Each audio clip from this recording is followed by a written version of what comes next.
Above Life's Turmoil by James Allen. Foreword. We cannot alter external things, nor shape other people to our liking, nor mold the world to our wishes, but we can alter internal things, our desires, passions, thoughts. We can shape our liking to other people, and we can mold the inner world of our own mind in accordance with wisdom, and so reconcile it to the outer world of men and things. The turmoil of the world we cannot avoid, but the disturbances of mind we can overcome. The duties and difficulties of life claim our attention, but we can give rise above all anxiety concerning them. Surrounded by noise, we can yet have a quiet mind involved in responsibilities. The heart can be at rest in the midst of strife. We can know the abiding peace. The 20 pieces which comprise this book, unrelated as some of them are in the letter, will be found to be harmonious in the spirit, in that they point the reader towards those heights of self-knowledge and self-conquest which, rising above the turbulence of the world, lift their peaks where the heavenly silence reigns. James Allen. Chapter 1. True Happiness. To maintain an unchangeable sweetness of disposition, to think only thoughts that are pure and gentle, and to be happy under all circumstances. Such blessed conditions and such beauty of character and life should be the aim of all, and particularly so of those who wish to lessen the misery of the world. If anyone has failed to lift himself above ungentleness, impurity, and unhappiness, he is greatly deluded if he imagines he can make the world happier by the propagation of any theory or theology. He who is daily living in harshness, impurity, or unhappiness is day by day adding to the sum of the world's misery, whereas he who continually lives in goodwill and does not depart from happiness is day by day increasing the sum of the world's happiness, and this independently of any religious beliefs which these may or may not hold.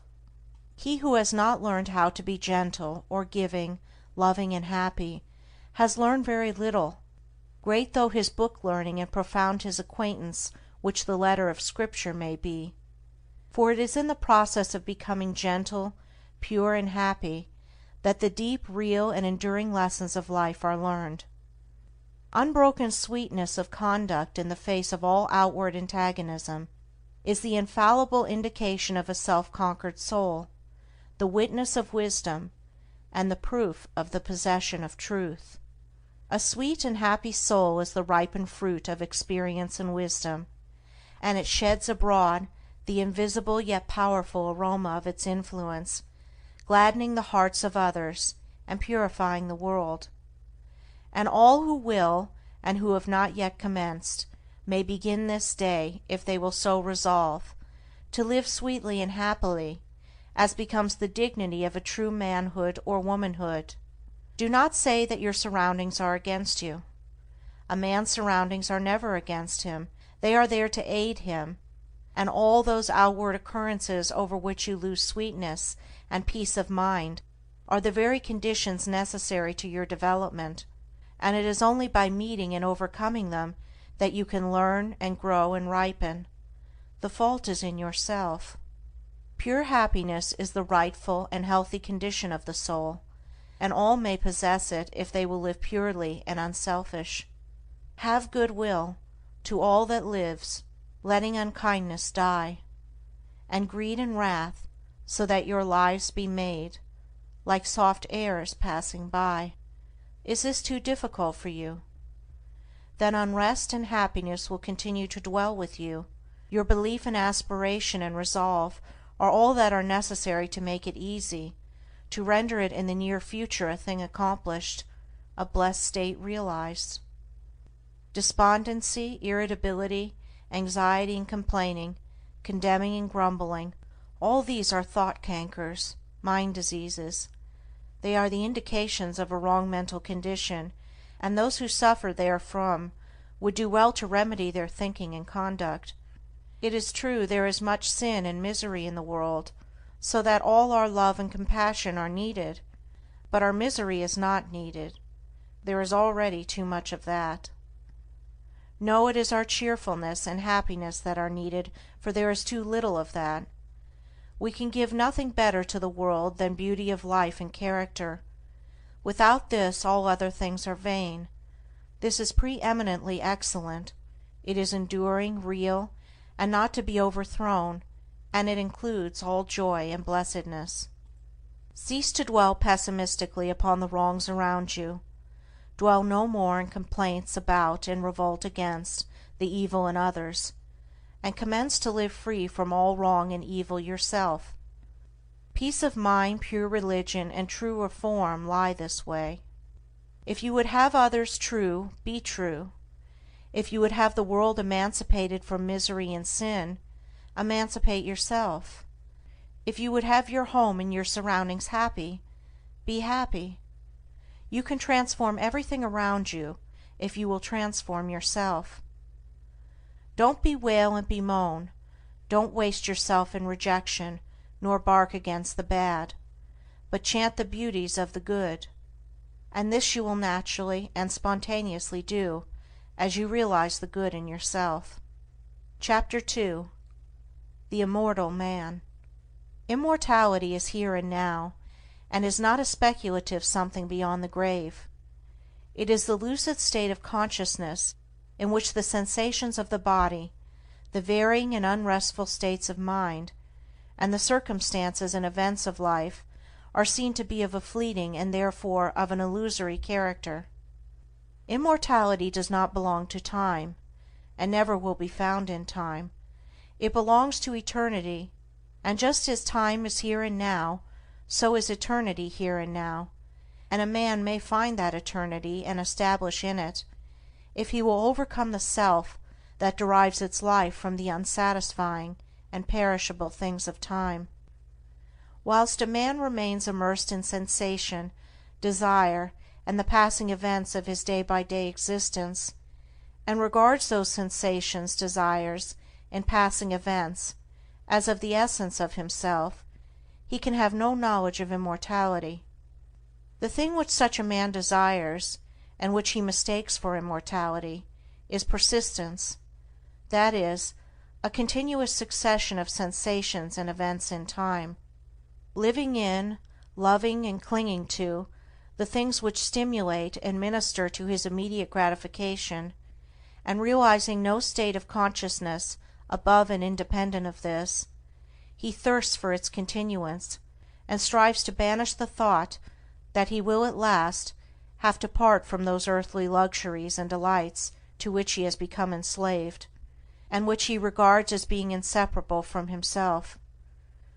Persistence is the antithesis of immortality, and to be absorbed in it is spiritual death.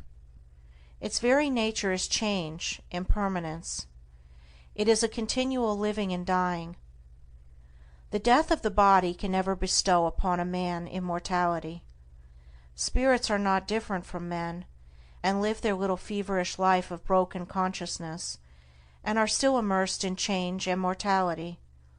The mortal man, he who thirsts for the persistence of his pleasure-loving personality, is still mortal after death, and only lives another life with a beginning and an end, without memory of the past or knowledge of the future.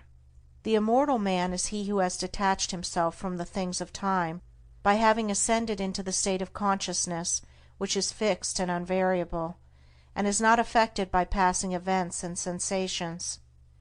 Human life consists of an ever-moving process of events, and in this procession the mortal man is immersed, and he is carried along with it, and being so carried along, he has no knowledge of what is behind and before him. The immortal man is he who has stepped out of this procession, and he stands by unmoved and watches it, and from his fixed place he sees both the before, the behind, and the middle of the moving thing called life. No longer identifying himself with the sensations and fluctuations of the personality, or with the outward changes which make up the life in time, he has become the passionless spectator of his own destiny and of the destinies of the men and nations. The mortal man also is one who is caught in a dream, and he neither knows that he was formerly awake nor that he will awake again. He is a dreamer without knowledge, nothing more. The immortal man is as one who has awakened out of his dream, and he knows that his dream was not an enduring reality, but a passing illusion. He is a man with knowledge, the knowledge of both states, that of persistence and that of immortality, and is in full possession of himself. The mortal man lives in the time or world state of consciousness, which begins and ends. The immortal man lives in the cosmic or heaven state of consciousness, in which there is neither beginning nor end, but an eternal now. Such a man remains poised and steadfast under all changes, and the death of his body will not in any way interrupt the eternal consciousness in which he abides. Of such a one it is said, "He shall not taste of death," because he has stepped out of the stream of mortality and established himself in the abode of truth. Bodies, personalities, nations and worlds pass away, but truth remains, and its glory is undimmed by time. The immortal man then is he who has conquered himself, who no longer identifies with the self-seeking forces of the personality, but who has trained himself to direct those forces with the hand of a master, and so has brought them into harmony with the causal energy and the source of all things. The fret and fever of life has ceased, doubt and fear are cast out, and death is not for him who has realized the fadeless splendor of that life of truth, by adjusting heart and mind to the eternal and unchangeable verities. Chapter 3. The Overcoming of Self. Many people have very confused and erroneous ideas concerning the terms the overcoming of self, the eradication of desire, and the annihilation of the personality. Some, particularly the intellectual who are prone to theories, regard it as a metaphysical theory altogether apart from life and conduct, while others conclude that it is the crushing out of all life, energy and action, and the attempt to idealize stagnation and death. These errors and confusions, arising as they do in the minds of individuals, can only be removed by the individuals themselves, but perhaps it might make their removal a little less difficult for those who are seeking the truth, by presenting the matter in another way. The doctrine of the overcoming or annihilation of self is simplicity itself. Indeed, so simple, practical, and close at hand is it, that a child of 5, whose mind has not yet become clouded with theories, theological schemes, and speculative philosophies, would be far more likely to comprehend it than many older people, who have lost their hold upon simple and beautiful truths by the adoption of complicated theories.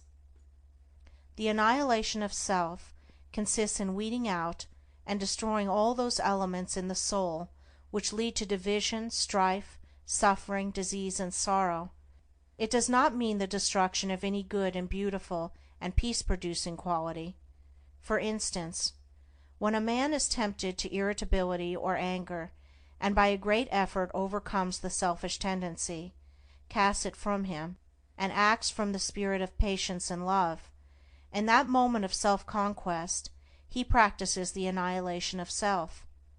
Every noble man practices it in part, though he may deny it in his own words, and he who carries out this practice to its completion, eradicating every selfish tendency until only the divinely beautiful qualities remain, he is said to have annihilated the personality, all the personal elements, and to have arrived at truth. The self which is to be annihilated is composed of the following 10 worthless and sorrow-producing elements: lust, hatred, avarice, self-indulgence, self-seeking, vanity, pride, doubt, dark belief, delusion. It is the total abandonment, the complete annihilation of these 10 elements, for they comprise the body of desire. On the other hand, It teaches the cultivation, practice, and preservation of the following 10 divine qualities: purity, patience, humility, self-sacrifice, self-reliance, fearlessness, knowledge, wisdom, compassion, love. These comprise the body of truth, and to live entirely in them is to be a doer and knower of the truth, is to be an embodiment of truth. The combination of the 10 elements is called self, or the personality. The combination of the 10 qualities produces what is called truth, the impersonal, the abiding, real, and immortal man. It will thus be seen that it is not the destruction of any noble, true, and enduring quality that is taught, but only the destruction of those things that are ignoble, false, and evanescent. Neither is this overcoming of self the deprivation of gladness, happiness, and joy, but rather it is the constant possession of these things by living in the joy-begetting qualities. It is the abandonment of the lust for enjoyment, but not of enjoyment itself, the destruction of the thirst for pleasure, but not of pleasure itself, the annihilation of the selfish longing for love and power and possessions themselves. It is the preservation of all those things which draw and bind men together in unity and concord, and far from idolizing stagnation and death, urges men to the practice of those qualities which lead to the highest, noblest, and most effective and enduring action. He whose actions proceed from some or all of the 10 elements wastes his energies upon negations, and does not preserve his soul, but he whose actions proceed from some or all of the 10 qualities, he truly and wisely acts, and so preserves his soul. He who lives largely in the 10 earthly elements, and who is blind and deaf to the spiritual verities, will find no attraction in the doctrine of self-surrender, for it will appear to him as the complete extinction of his being. But he who is endeavoring to live in the 10 heavenly qualities will see the glory and beauty of the doctrine, and will know it as the foundation of life eternal. He will also see that when men apprehend and practice it, industry, commerce, government, and every worldly activity will be purified, and action, purpose, and intelligence, instead of being destroyed, will be intensified and enlarged, but free from strife and pain. Chapter 4. The Uses of Temptation. The soul, in its journey towards perfection, passes through 3 distinct stages. The first is the animal stage, in which the man is content to live in the gratification of his senses, unawakened to the knowledge of sin or of his divine inheritance, and altogether unconscious of the spiritual possibilities within himself. The second is the dual stage, in which the mind is continually oscillating between its animal and divine tendencies, having become awakened to the consciousness of both. It is during this stage that temptation plays its part in the progress of the soul. It is a stage of continual fighting, of falling and rising, of sinning and repenting, for the man, still loving and reluctant to leave the gratifications in which he has so long lived, yet also aspires to the purity and excellence of the spiritual state, and he is continually mortified by an undecided choice. Urged on by the divine life within him, this stage becomes at last one of deep anguish and suffering, and then the soul is ushered into the third stage, that of knowledge, in which the man rises above both sin and temptation, and enters into peace. Temptation, like contentment in sin, is not a lasting condition, as the majority of people suppose. It is a passing phase, an experience through which the soul must pass, but as to whether a man will pass through that condition in this present life, and realize holiness and heavenly rest here and now, will depend entirely upon the strength of his intellectual and spiritual exertions, and upon the intensity and ardor with which he searches for truth. Temptation, with all its attendant torments, can be overcome here and now, but it can only be overcome by knowledge. It is a condition of darkness, or of semi-darkness. The fully enlightened soul is proof against all temptation. When a man fully understands the source, nature, and meaning of temptation, in that hour he will conquer it, and will rest from his long travel. But whilst he remains in ignorance, attention to religious observances and much praying and reading of Scripture will fail to bring him peace. If a man goes out to conquer an enemy, knowing nothing of his enemy's strength, tactics, or place of ambush, he will not only ignominiously fall, but will speedily fall into the hands of an enemy. He who would overcome his enemy the tempter must discover his stronghold and place of concealment, and must also find out the unguarded gates in his own fortress where his enemy effects so easily an entrance. This necessitates continual meditation, ceaseless watchfulness, and constant and rigid introspection, which lays bare, before the spiritual eyes of the tempted one, the vain and selfish motives of his soul. This is the holy warfare of the saints.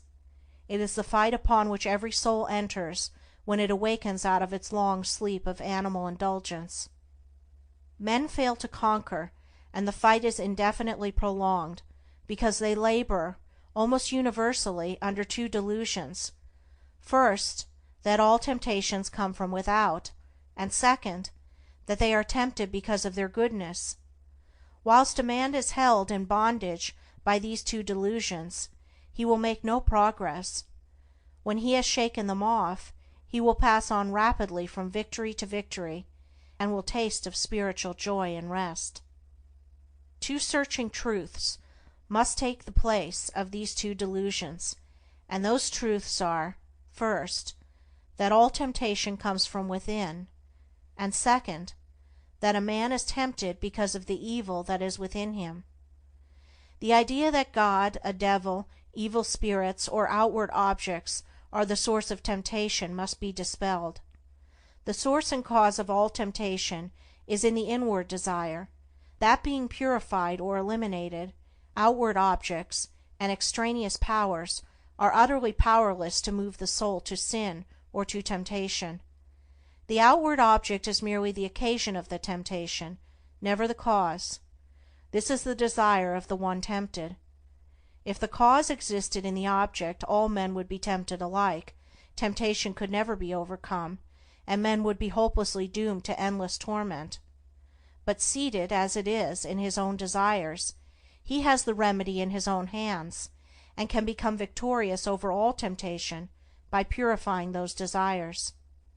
A man is tempted because there are within him certain desires or states of mind which he has come to regard as unholy. These desires may lie asleep for a long time, and the man may think that he has gotten rid of them, when suddenly, on the presentation of an outward object, the sleeping desire wakes up and thirsts of immediate gratification, and this is the state of temptation. The good in man is never tempted. Goodness destroys temptation. It is the evil in a man that is aroused and tempted. The measure of a man's temptations is the exact register of his own unholiness. As a man purifies his heart, temptation ceases, for when a certain unlawful desire has been taken out of the heart, the object which formerly appealed to it can no longer do so, but becomes dead and powerless, for there is nothing left in the heart that can respond to it. The honest man cannot be tempted to steal, let the occasion be ever so opportune. The man of purified appetites cannot be tempted to gluttony and drunkenness, though the viands and wines be the most luscious. He of an enlightened understanding, whose mind is calm in the strength of inward virtue, can never be tempted to anger, irritability, or revenge, and the wiles and charms of the wanton fall upon the purified heart as empty, meaningless shadows. Temptation shows a man just where he is sinful and ignorant, and is a means of urging him on to higher altitudes of knowledge and purity. Without temptation, the soul cannot grow and become strong, there could be no wisdom, no real virtue, and though there would be lethargy and death, there could be no peace and no fullness of life. When temptation is understood and conquered, perfection is assured, and such perfection may become any man's who is willing to cast every selfish and impure desire by which he is possessed into the sacrificial fire of knowledge. Let men, therefore, search diligently for truth, realizing that whilst they are subject to temptation, they have not comprehended truth, and have much to learn. Ye who are tempted, know then that ye are tempted of yourselves. For every man is tempted when he is drawn away from his own lusts, says the Apostle James. You are tempted because you are clinging to the animal within you, and are unwilling to let go, because you are living in the false mortal self, which is ever devoid of all true knowledge, knowing nothing, seeking nothing but its own immediate gratification, ignorant of every truth and of every divine principle. Clinging to that self, you continually suffer the pains of three separate torments: the torment of desire, the torment of repletion, and the torment of remorse. So flameth Trishna, lust and thirst of things. Eager, ye cleave to shadows, dote on dreams. A false self in the midst ye plant, and make a world around which seems blind to the height beyond, deaf to the sound of sweet airs breathed from far past Indra's sky, dumb to the summons of the true life kept for him who false puts by. So grow the strifes and lusts which make earth's war, so grieve poor cheated hearts, and flow salt tears, so wax the passions, envies, angers, hates, so years chase blood-stained years with wild red feet. In that false self lies the germ of every suffering, the blight of every hope, the substance of every grief. When you are ready to give it up, when you are willing to have laid bare before you all its selfishness, impurity, and ignorance, and to confess its darkness to the uttermost, then will you enter upon the life of self-knowledge and self-mastery. You will become conscious of the God within you, of that divine nature which, seeking no gratification, abides in a region of perpetual joy and peace, where suffering cannot come, and where temptation can find no foothold.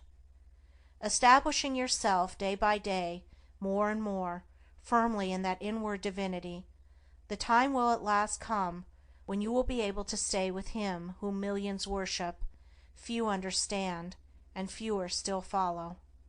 The Prince of this world cometh, and hath nothing in me. Chapter 5.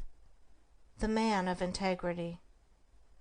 There are times in the life of every man who takes his stand on high moral principles, when his faith in and knowledge of those principles is tested to the uttermost, and the way in which he comes out of the fiery trial decides as to whether he has sufficient strength to live as a man of truth and join the company of the free, or shall still remain a slave and a hireling to the cruel taskmaster, self. Such times of trial generally assume the form of a temptation to do a wrong thing and continue in comfort and prosperity, or to stand by what is right and accept poverty and failure. And so powerful is the trial that to the tempted one it plainly appears on the face of things as though, if he chooses the wrong, his material success will be assured for the remainder of his life, but if he does what is right, he will be ruined forever. Frequently the man at once quails and gives way before this appalling prospect which the path of righteousness seems to hold out for him. But should he prove sufficiently strong to withstand this onslaught of temptation, then the inward seducer, the spirit of self, assumes the grab of an angel of light and whispers, "Think of your wife and children. Think of those who are dependent upon you. Will you bring them down to disgrace and starvation?" Strong indeed and pure must be the man who can come triumphant out of such a trial, but he who does so enters at once a higher realm of life, where his spiritual eyes are open to see beautiful things, and then poverty and ruin, which seemed inevitable, do not come, but a more abiding success comes, and a peaceful heart and a quiet conscience. But he who fails does not obtain the promised prosperity, and his heart is restless and his conscience troubled. The right doer cannot ultimately fail, the wrong doer cannot ultimately succeed. For such is the law which moves to righteousness, which none at last can turn aside or stray. And it is because justice is at the heart of things, because the great law is good, that the man of integrity is superior to fear and failure and poverty and shame and disgrace. As the poet further says of this law, the heart of its love, the end of it, is peace and consummation, sweet obey. The man who, fearing the loss of present pleasures or material comforts, denies the truth within him, can be injured and robbed and degraded and trampled upon, because he first injured, robbed, and degraded and trampled upon his own nobler self. But the man of steadfast virtue, of unblemished integrity, cannot be subject to such conditions, because he has denied the craven self within him and has taken refuge in truth. It is not the scourge and the chains which make a man a slave, but the fact that he is a slave. Slander, accusation, and malice cannot affect the righteous man, nor call from him any bitter response, nor does he need to go about to defend himself and prove his innocence. His innocence and integrity alone are a sufficient answer to all that hatred may attempt against him. Nor can he ever be subdued by the forces of darkness, having subdued all those forces within himself. But he turns all evil things to good account. Out of darkness he brings light, out of hatred love, out of dishonor honor, and slanders, envies, and misrepresentations only serve to make more bright the jewel of truth within him, and to glorify his high and holy destiny. Let the man of integrity rejoice, and be glad when he is severely tried. Let him be thankful that he has been given an opportunity of proving his loyalty to the noble principles which he has espoused, and let him think, now is the hour of holy opportunity, now is the day of triumph for truth. Though I lose the whole world, I will not desert the right. So thinking, he will return good for evil, and will think compassionately of the wrongdoer. The slanderer, the backbiter, and the wrongdoer may seem to succeed for a time, but the law of justice prevails. The man of integrity may seem to fail for a time, but he is invincible, and in none of the worlds, visible or invisible, can there be forged a weapon that shall prevail against him. Chapter 6. Discrimination. There is one quality which is preeminently necessary to spiritual development, the quality of discrimination. A man's spiritual progress will be painfully slow and uncertain until there opens with him the eye of discrimination, for without this testing, proving, searching quality, he will but grope in the dark, will be unable to distinguish the real from the unreal, the shadow from the substance, and will so confuse the false with the true as to mistake the inward promptings of his animal nature for those of the Spirit of Truth. A blind man, left in a strange place, may go grope his way in the darkness, but not without much confusion and many painful falls and bruisings. Without discrimination, a man is mentally blind, and his life is a painful groping in darkness, a confusion in which vice and virtue are indistinguishable one from the other, where facts are confounded with truths, opinions with principles, and where ideas, events, men, and things appear to be out of all relation to each other. A man's mind and life should be free from confusion. He should be prepared to meet every mental, material, and spiritual difficulty, and should not be inextricably caught, as many are, in the meshes of doubt, indecision, and uncertainty when troubles and so-called misfortunes come along. He should be fortified against every emergency that can come against him. But such mental preparedness and strength cannot be attained in any degree without discrimination, and discrimination can only be developed by bringing into play and constantly exercising the analytical faculty. Mind, like muscle, is developed by use, and the assiduous exercise of the mind in any given direction will develop, in that direction, mental capacity and power. The merely critical faculty is developed and strengthened by continuously comparing and analyzing the ideas and opinions of others. But discrimination is something more and greater than criticism. It is a spiritual quality from which the cruelty and egotism which so frequently accompany criticism are eliminated, and by virtue of which a man sees things as they are and not as he would like them to be. Discrimination, being a spiritual quality, can only be developed by spiritual methods, namely, by questioning, examining, and analyzing one's own ideas, opinions, and conduct. The critical, fault-finding faculty must be withdrawn from its merciless application to the opinions and conduct of others, and must be applied, with undiminished severity, to oneself. A man must be prepared to question his every opinion, his every thought, and his every line of conduct, and rigorously and logically test them. Only in this way can the discrimination which destroys confusion be developed. Before a man can enter upon such mental exercise, he must make himself of a teachable spirit. This does not mean that he must allow himself to be led by others.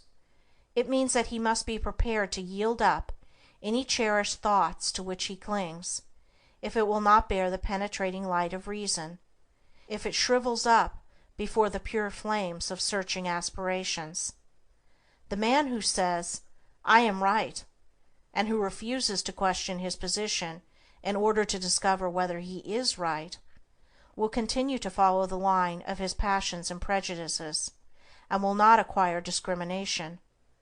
The man who humbly asks, "Am I right?" and then proceeds to test and prove his position by earnest thought and the love of truth, will always be able to discover the true and to distinguish it from the false, and he will acquire the priceless possession of discrimination. The man who is afraid to think searchingly upon his opinions, and to reason critically upon his position, will have to develop moral courage before he can acquire discrimination. A man must be true to himself, fearless with himself, before he can perceive the pure principles of truth, before he can receive the all-revealing light of truth. The more truth is inquired of, the brighter it shines. It cannot suffer under examination and analysis. The more error is questioned, the darker it grows. It cannot survive the entrance of pure and searching thought. To prove all things is to find the good and throw the evil. He who reasons and meditates learns to discriminate. He who discriminates discovers the eternally true. Confusion, suffering, and spiritual darkness follow the thoughtless. Harmony, blessedness, and the light of truth attend upon the thoughtful. Passion and prejudice are blind and cannot discriminate. They are still crucifying the Christ and releasing Barabbas. Chapter 7. Belief, the basis of action. Belief is an important word in the teachings of the wise, and it figures prominently in all religions. According to Jesus, a certain kind of belief is necessary to salvation or regeneration, and Buddha definitely thought that the right belief is the first and most essential step in the way of truth. As without right belief there cannot be right conduct, and he who has not learned how to rightly govern and conduct himself has not comprehended the simplest rudiments of truth. Belief, as laid down by the great teachers, is not belief in any particular school, philosophy, or religion, but consists of an attitude of mind determining the whole course of one's life. Belief and conduct are, therefore, inseparable, for the one determines the other. Belief is the basis of all action, and this being so, the belief which dominates the hearts or minds is shown in the life. Every man acts, thinks, lives, in exact accordance with the belief which is rooted in his innermost being, and such is the mathematical nature of the laws which govern mind, that it is absolutely impossible for anyone to believe in two opposing conditions at the same time. For instance, it is impossible to believe in justice and injustice, hatred and love, peace and strife, self and truth. Every man believes in one or the other of these opposites, never in both, and the daily conduct of every man indicates the nature of his belief. The man who believes in justice, who regards it as an eternal and indestructible principle, never boils over with righteous indignation, does not grow cynical and pessimistic over the inequalities of life, and remains calm and untroubled through all trials and difficulties. It is impossible for him to act otherwise, for he believes that justice reigns, and that, therefore, all that is called injustice is fleeting and illusory.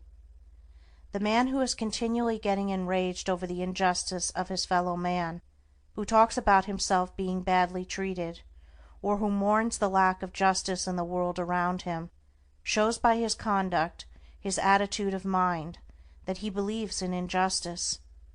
However he may protest to the contrary, in his inmost heart he believes that confusion and chaos are dominant in the universe, the result being that he dwells in misery and unrest, and his conduct is faulty. Again, he who believes in love, in its stability and power, practices it under all circumstances, never deviates from it, and bestows it alike upon enemies as upon friends. He who slanders and condemns, speaks disparagingly of others, or regards them with contempt, believes not in love, but hatred. All his actions prove it, even though with tongue or pen he may eulogize love. The believer in peace is known by his peaceful conduct. It is impossible for him to engage in strife. If attacked, he does not retaliate, for he has seen the majesty of the angel of peace, and can no longer pay homage to the demon of strife. The stirrer-up of strife, the lover of argument, he who rushes into self-defense upon any or every provocation, believes in strife, and will have naught to do with peace.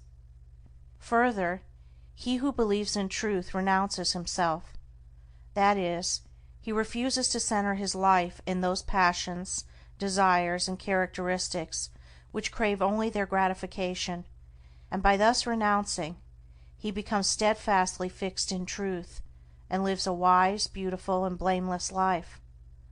The believer in self is known by his daily indulgences, gratifications, and vanities, and by the disappointments, sorrows, and mortifications which he continually suffers. The believer in truth does not suffer, for he has given up that self which is the cause of such suffering.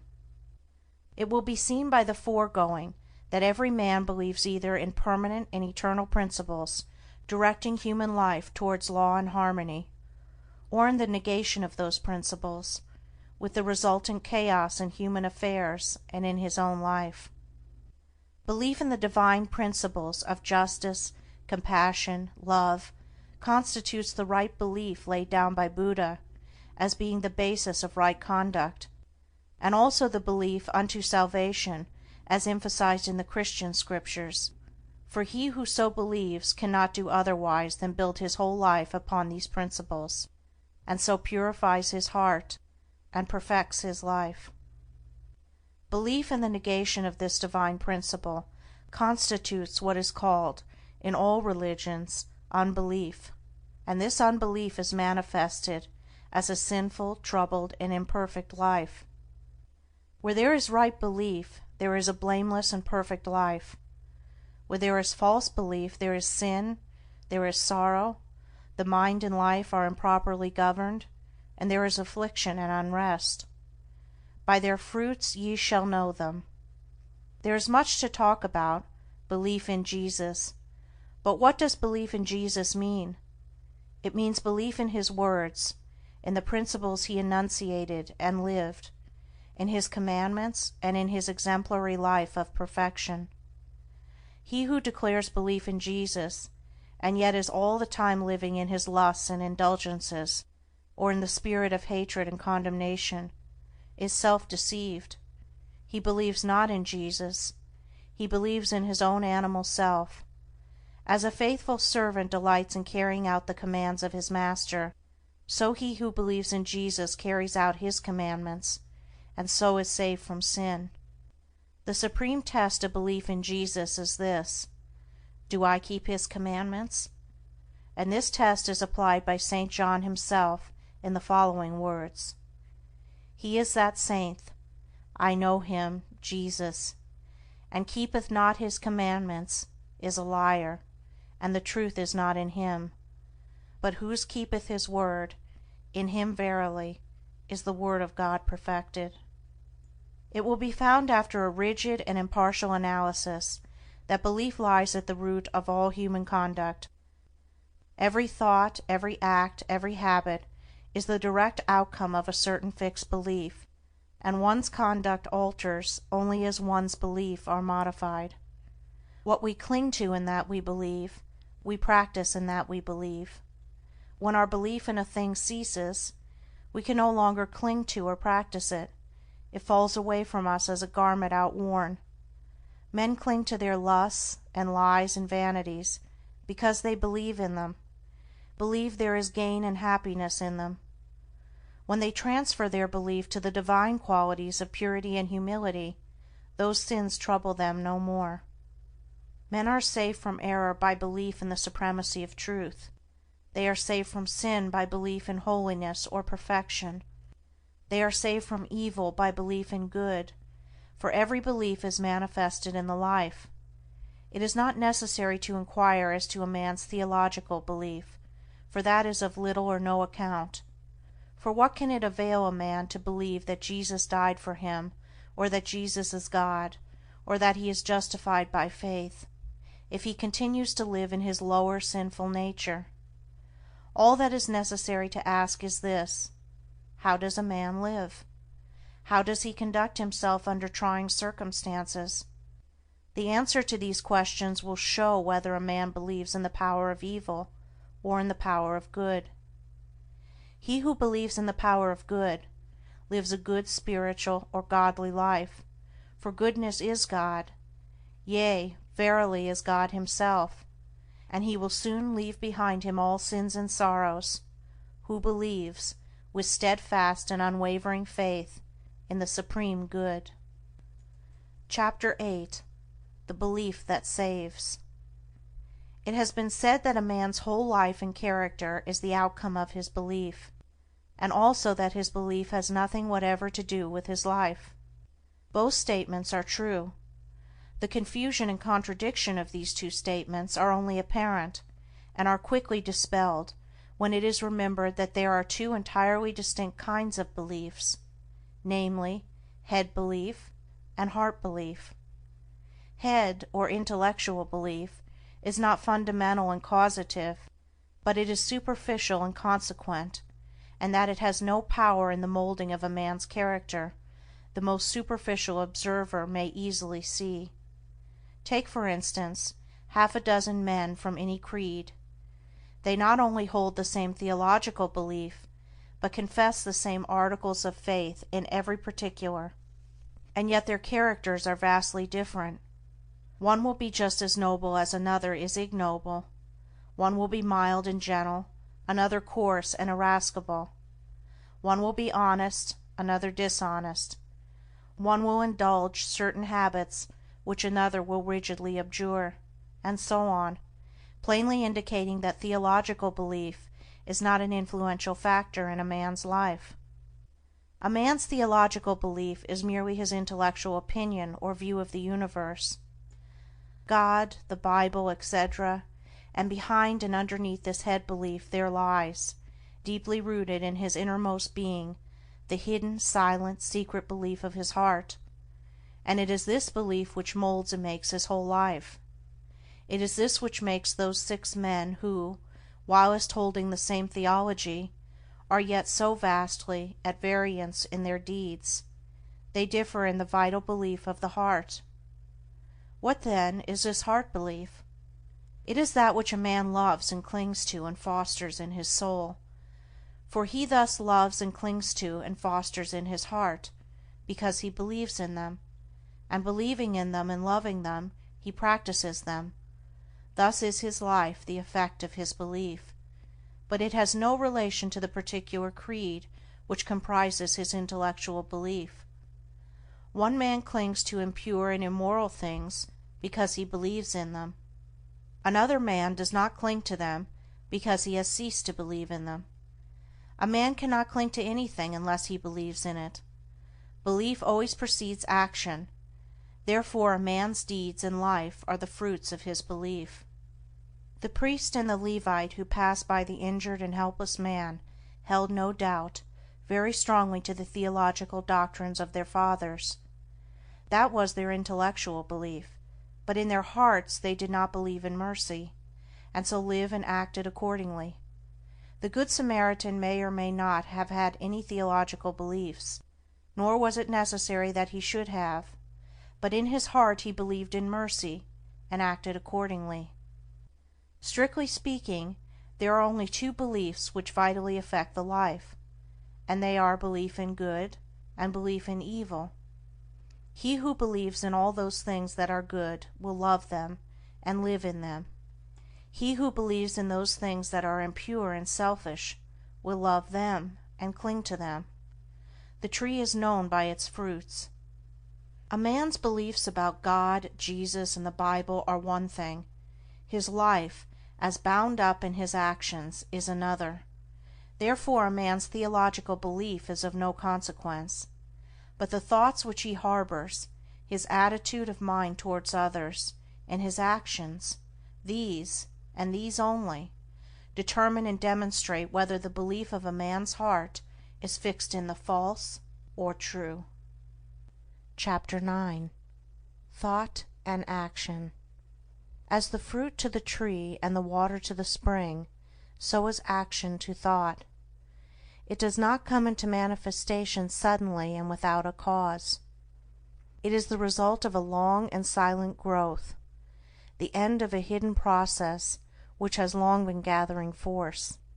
The fruit of the tree and the water gushing from the rock are both the effect of a combination of natural processes in air and earth which have long worked together in secret to produce the phenomenon, and the beautiful acts of enlightenment and the dark deeds of sin are both the ripened effects of trains of thought which have been harbored in the mind. The sudden falling, when greatly tempted, into some grievous sin by one who was believed, and who probably believed himself, to stand firm, is seen neither to be a sudden nor a causeless thing, when the hidden processes of thought which led up to it are revealed. The falling was merely the end, the outworking, the finished result of what commenced in the mind probably years before. The man had allowed a wrong thought to enter his mind, and a second and a third time he had welcomed it, and allowed it to nestle in his heart. Gradually he became accustomed to it, and cherished and fondled and tended it, and so it grew, until at last it attained such strength and force that it attracted to itself the opportunity which enabled it to burst forth and ripen into act. As falls the stately building whose foundations have been gradually undermined by the action of water, so at last falls the strong man who allows corrupt thoughts to creep into his mind and secretly undermine his character. When it is seen that all sin and temptation are the natural outcome of the thoughts of the individual, the way to overcome sin and temptation becomes plain, and its achievement a near possibility, and sooner or later a certain reality. For if a man will admit, cherish, and brood upon thoughts that are pure and good, those thoughts, just as surely as the impure, will grow and gather force, and will at last attract to themselves the opportunities which will enable them to ripen into act. There is nothing hidden that shall not be revealed, and every thought that is harbored in the mind must, by virtue of the impelling force which is inherent in the universe, at last blossom into act good or bad according to its nature. The divine teacher and the sensualist are both the product of their own thoughts, and have become what they are as the result of the seeds of thought which they have implanted, are allowed to fall into the garden of the heart, and have afterwards watered, tended, and cultivated. Let no man think he can overcome sin and temptation by wrestling with opportunity. He can only overcome them by purifying his thoughts, and if he will day by day, in the silence of his soul and in the presence of his duties, strenuously overcome all erroneous inclination, and put in its place thoughts that are true and that will endure the light, opportunity to do evil will give place to opportunity for accomplishing good, for a man can only attract that to him which is in harmony with his nature, and no temptation can gravitate to a man unless there is that in his heart which is capable of responding to it.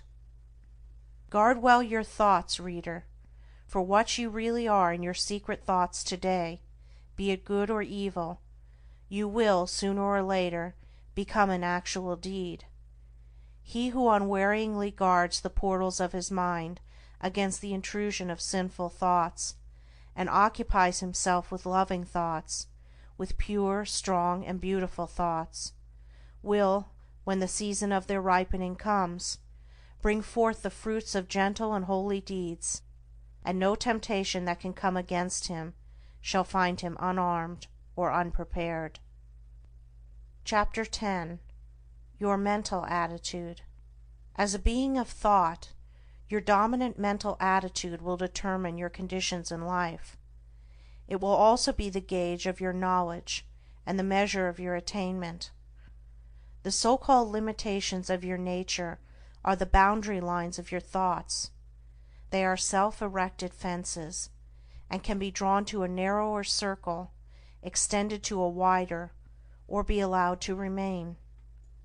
You are the thinker of your thoughts, and as such you are the maker of yourself and condition. Thought is causal and creative, and appears in your character and life in the form of results. There are no accidents in your life. Both its harmonies and antagonisms are the responsive echoes of your thoughts. A man thinks, and his life appears. If your dominant mental attitude is peaceable and lovable, bliss and blessedness will follow you. If it be resistant and hateful, trouble and distress will cloud your pathway. Out of ill will come grief and disaster. Out of good will, healing and reparation. You imagine your circumstances as being separate from yourself, but they are intimately related to your thought world. Nothing appears without an adequate cause. Everything that happens is just. Nothing is fated. Everything is formed. As you think, you travel. As you love, you attract. You are today where your thoughts have brought you. You will be tomorrow where your thoughts take you. You cannot escape the result of your thoughts, but you can endure and learn, can accept and be glad. You will always come to the place where your love, your most abiding and intense thought, can receive its measure of gratification. If your love be base, you will come to a base place. If it be beautiful, you will come to a beautiful place. You can alter your thoughts, and so alter your condition. Strive to perceive the vastness and grandeur of your responsibility. You are powerful, not powerless. You are as powerful to obey as you are to disobey, as strong to be pure as to be impure, as ready for wisdom as for ignorance. You can learn what you will, can remain as ignorant as you choose. If you love knowledge, you will obtain it. If you love wisdom, you will secure it. If you love purity, you will realize it. All things await your acceptance, and you choose by the thoughts which you will entertain. A man remains ignorant because he loves ignorance, and chooses ignorant thoughts. A man becomes wise because he loves wisdom and chooses wise thoughts. No man is hindered by another, he is only hindered by himself. No man suffers because of another, he suffers only because of himself. By the noble gateway of pure thought you can enter into the highest heaven. By the ignoble doorway of impure thought you can descend into the lowest hell. Your mental attitude towards others will faithfully react upon yourself, and will manifest itself in every relation of your life. Every impure and selfish thought that you send out comes back to you in your circumstances in some form of suffering. Every pure and unselfish thought returns to you in some form of blessedness. Your circumstances are effects of which the cause is inward and invisible. As the father-mother of your thoughts, you are the maker of your state and condition. When you know yourself, you will perceive that every event in your life is weighed in the faultless balance of equity. When you understand the law within your mind, you will cease to regard yourself as the impotent and blind tool of circumstances, and will become the strong and seeing master. Chapter 11. Sowing and Reaping.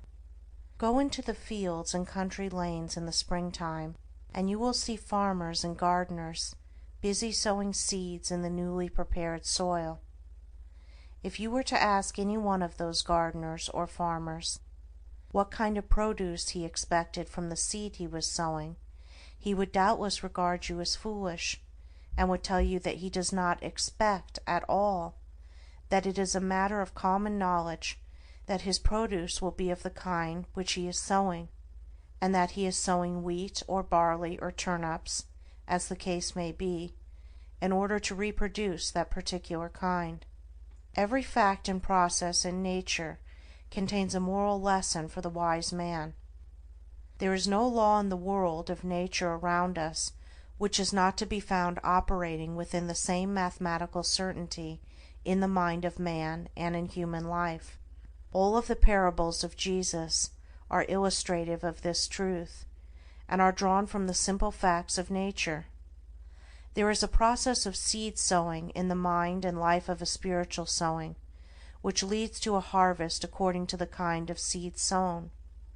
Thoughts, words, and acts are seeds sown, and by the inviolable law of things, they produce after their kind. A man who thinks hateful thoughts brings hatred upon himself. The man who thinks loving thoughts is loved. The man whose thoughts, words, and acts are sincere is surrounded by sincere friends. The insincere man is surrounded by insincere friends. The man who sows wrong thoughts and deeds and prays that God will bless him is in the position of a farmer who, having sown tares, asks God to bring forth for him a harvest of wheat. That which ye sow ye reap. See yonder fields. The sesamum was sesamum, the corn was corn, the silence and the darkness knew. So is a man's fate born. He cometh reaper of the things he sowed. He who would be blessed, let him scatter blessings. He who would be happy, let him consider the happiness of others. Then there is another side to this seed sowing. The farmer must scatter all his seed upon the land, and then leave it to the elements. Were he to covetously hoard his seed, he would lose both it and his produce, for his seed would perish. It perishes when he sows it, but in perishing it brings forth a great abundance. So in life, we get by giving, we grow rich by scattering. The man who says he is in possession of knowledge which he cannot give out because the world is incapable of receiving it, either does not possess such knowledge, or if he does, will soon be deprived of it, if he is not already so deprived. To hoard is to lose. To exclusively retain is to be dispossessed. Even the man who would increase his material wealth must be willing to part with, invest, what little capital he has, and then wait for the increase. So long as he retains his hold on his precious money, he will not only remain poor, but will be growing poorer every day.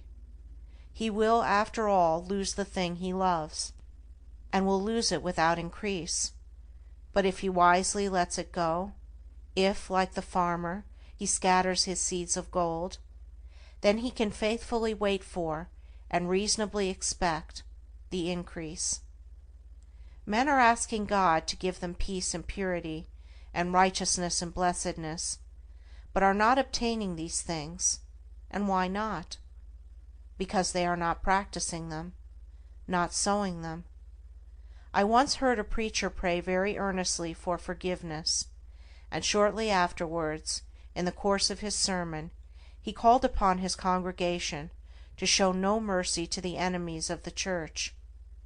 Such self-delusion is pitiful, and men have yet to learn that the way to obtain peace and blessedness is to scatter peaceful and blessed thoughts, words, and deeds. Men believe that they can sow the seeds of strife, impurity, and unbrotherliness, and then gather in a rich harvest of peace, purity, and concord by merely asking for it. What more pathetic sight than to see an irritable and quarrelsome man praying for peace? Men reap that which they sow, and any man can reap all blessedness, now and at once, if he will put aside selfishness, and sow broadcast the seeds of kindness, gentleness, and love. If a man is troubled, perplexed, sorrowful, or unhappy, let him ask, what mental seeds have I been sowing? What seeds am I sowing? What have I done for others? What is my attitude towards others? What seeds of trouble and sorrow and unhappiness have I sown, that I should thus reap these bitter weeds? Let him seek within and find, and having found, let him abandon all the seeds of self, and sow henceforth only the seeds of truth. Let him learn of the farmer the simple truths of wisdom. Chapter 12. The Reign of Law. The little party gods have had their day. The arbitrary gods, creatures of human caprice and ignorance, are falling into disrepute. Men have quarreled over and defended them until they have grown weary of the strife, and now everywhere they are relinquishing and breaking up these helpless idols of their long worship. The god of revenge, hatred, and jealousy, who gloats over the downfall of his enemies, the partial god who gratifies all of our narrow and selfish desires, the god who saves only the creatures of his particular special creed, the god of exclusiveness and favoritism. Such were the gods, miscalled by us God, of our soul's infancy, gods base and foolish as ourselves, the fabrications of our selfish self, and we relinquished our petty gods with bitter tears and misgivings, and broke our idols with bleeding hands. But in so doing we did not lose sight of God, nay, we drew nearer to the great silent heart of love. Destroying the idols of self, we begin to comprehend somewhat of the power which cannot be destroyed, and entered into a wider knowledge of the God of love, of peace, of joy, the God in whom revenge and partiality cannot exist, the God of light, from whose presence the darkness of fear and doubt and selfishness cannot choose but flee. We have reached one of those epochs in the world's progress which witnesses the passing of the false gods, the gods of human selfishness and human illusion, the new old revelation of one universal impersonal truth, has again dawned upon the world, and its searching light has carried consternation to the perishable gods who take shelter under the shadow of self. Men have lost faith in a God who can be cajoled, who rules arbitrarily and capriciously, subverting the whole order of things to gratify the wishes of his worshippers, and are turning, with a new light in their eyes and a new joy in their hearts, to the God of law. And to him they turn, not for personal happiness and gratification, but for knowledge, for understanding, for wisdom, for liberation from the bondage of self. And thus turning, they do not seek in vain, nor are they sent away empty and discomfited. They find within themselves the reign of law, that every thought, every impulse, every act and word brings about a result in exact accordance with its own nature, that thoughts of love bring about beautiful and blissful conditions, that hateful thoughts bring about distorted and painful conditions, that thoughts and acts, good and evil, are weighed in the faultless balance of the supreme law, and receive their equal measure of blessedness on the one hand and misery on the other. And thus finding, they enter a new path, the path of obedience to the law. Entering that path, they no longer accuse, no longer doubt, no longer fret and despond, for they know that God is right, the universal laws are right, the cosmos is right, and that they themselves are wrong, if wrong there is, and that their salvation depends upon themselves, upon their own efforts, upon their personal acceptance of that which is good, and deliberate rejection of that which is evil.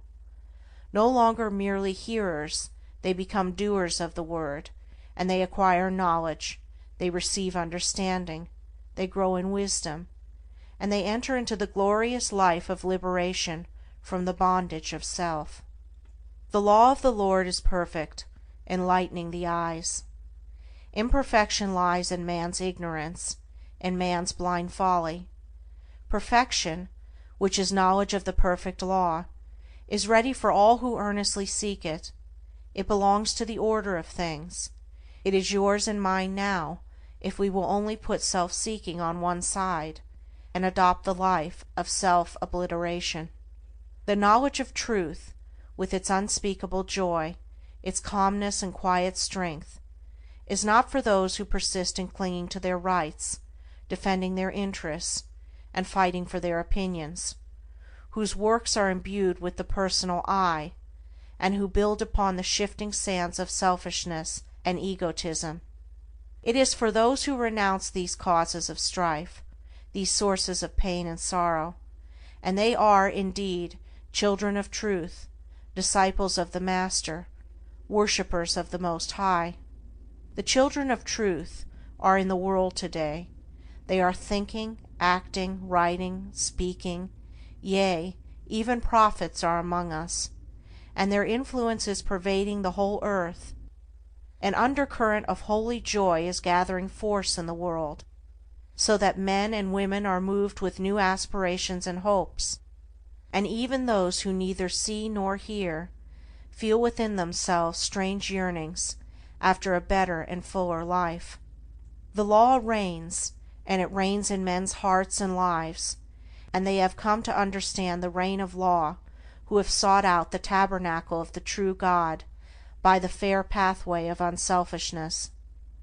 God does not alter for men, for this would mean that the perfect must become imperfect.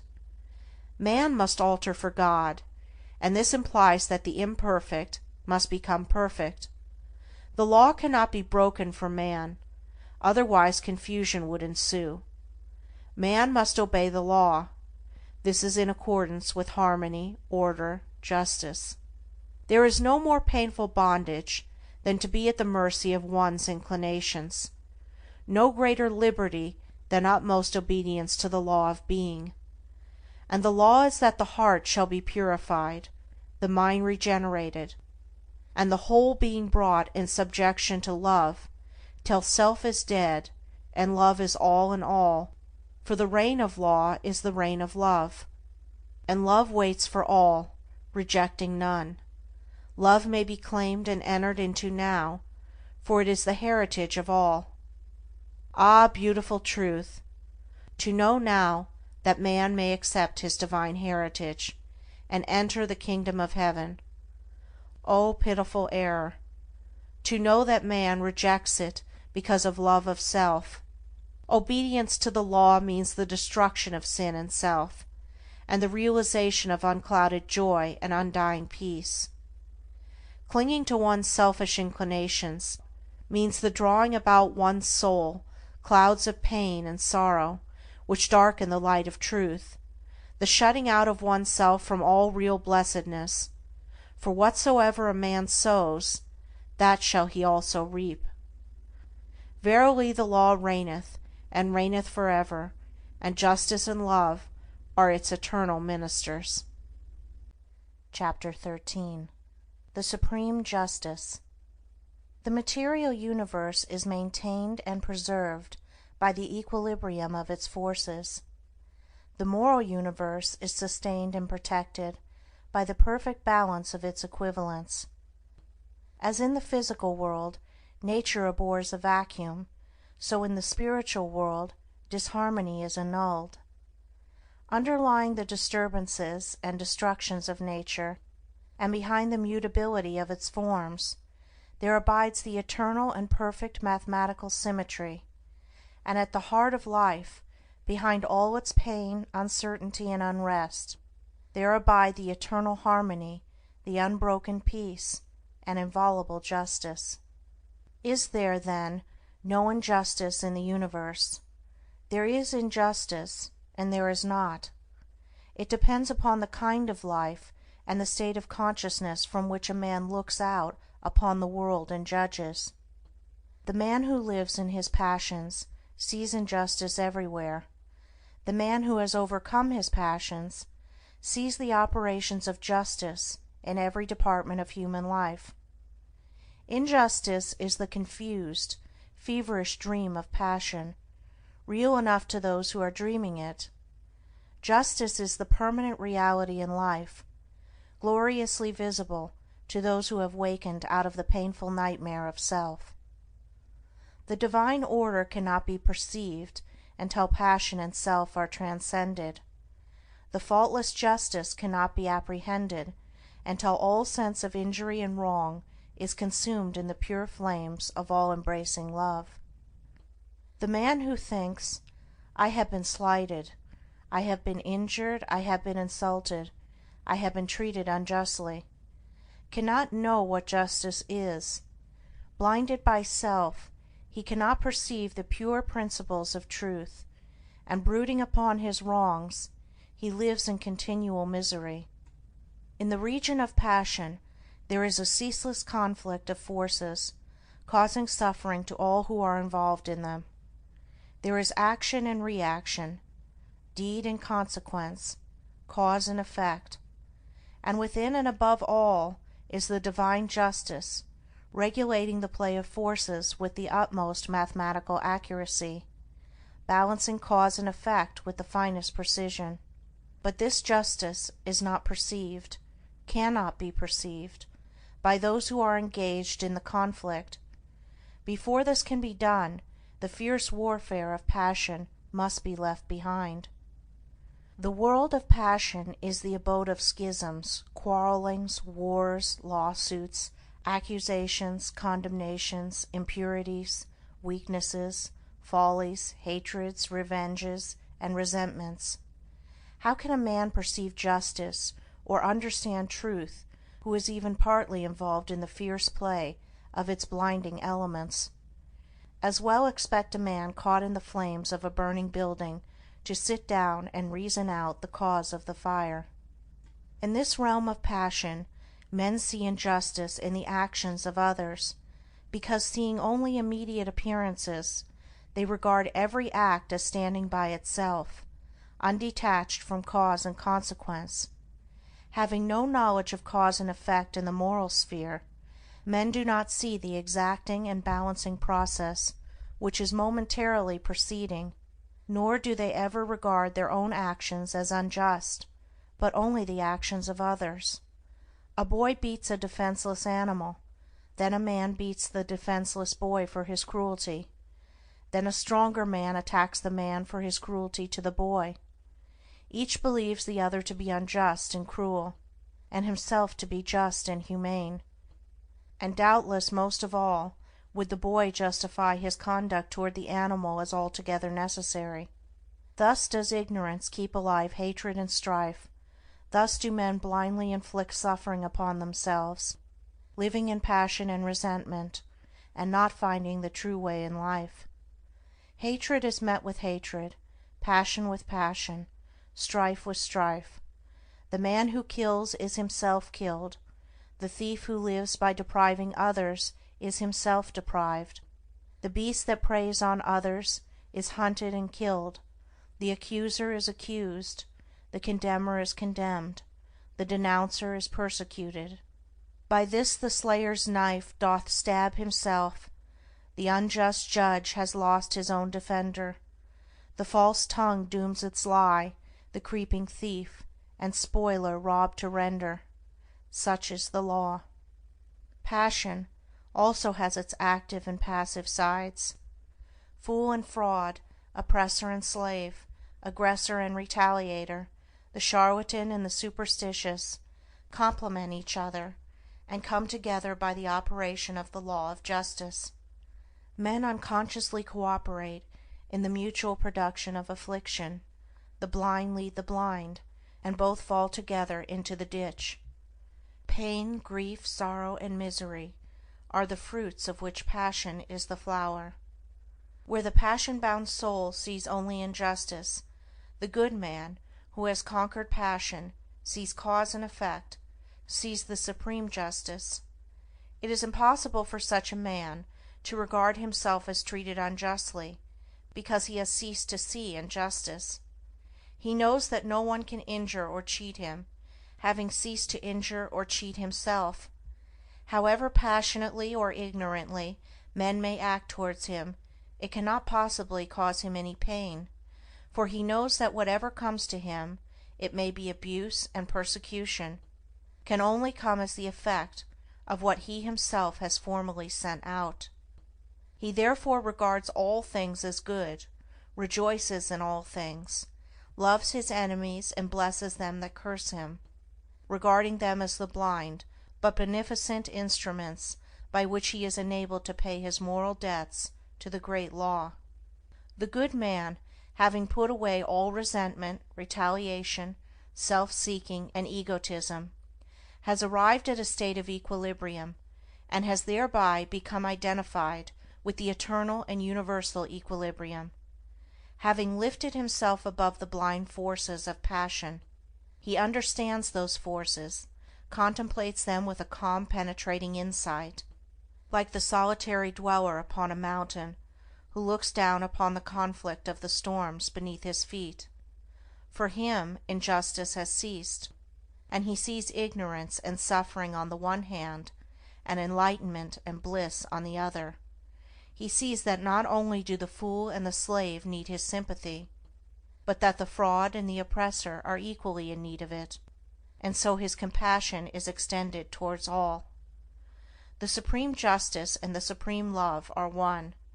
Cause and effect cannot be avoided, consequences cannot be escaped.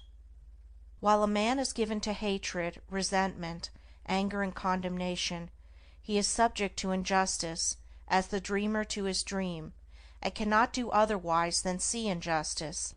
But he who has overcome those fiery and binding elements knows that unerring justice presides over all, and in reality there is no such thing as injustice in the whole of the universe. Chapter 14. The Use of Reason.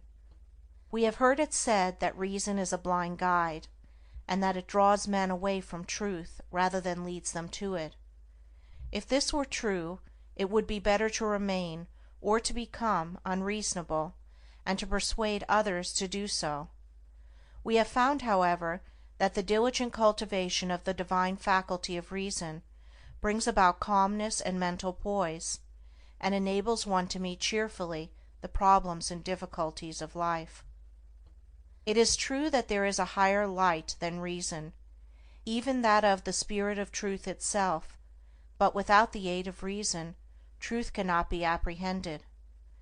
They who refuse to trim the lamp of reason will never, whilst they so refuse, perceive the light of truth, for the light of reason is a reflection of that light. Reason is a purely abstract quality, and comes midway between the animal and divine consciousness in man, and leads, if rightly employed, from the darkness of one to the light of the other. It is true that reason may be enlisted in the service of the lower, self-seeking nature, but this is only a result of its partial and imperfect exercise. A fuller development of reason leads away from the selfish nature, and ultimately allies the soul with the highest, the divine. That spiritual Percival, who, searching for the holy grail of the perfect life, is again and again left alone, and wearying in a land of sand and thorns, is not so stranded because he has followed reason, but because he is still clinging to, and is reluctant to leave, some remnants of his lower nature. He who will use the light of reason as a torch to search for truth will not be left at last in comfortless darkness. Come now, and let us reason together, saith the Lord. Though your sins may be as scarlet, they shall be as white as snow. Many men and women pass through untold sufferings, and at last die in their sins, because they refuse to reason, because they cling to those dark delusions which even a faint glimmer of light of reason would dispel. And all must use their reason freely, fully, and faithfully, who would exchange the scarlet robe of sin and suffering for the white garment of blamelessness and peace. It is because we have proved and know these truths that we exhort men to tread the middle road, whose course bright beyond reason traces, and soft quiet smooths. For reason leads away from passion and selflessness into the quiet ways of sweet persuasion and gentle forgiveness, and he will never be led astray, nor will he follow blind guides, who faithfully adheres to the apostolic injunction, prove all things, and hold fast that which is good.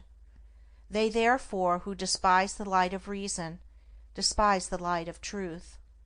Large numbers of people are possessed of the strange delusion that reason is somehow intimately connected with the denial of the existence of God.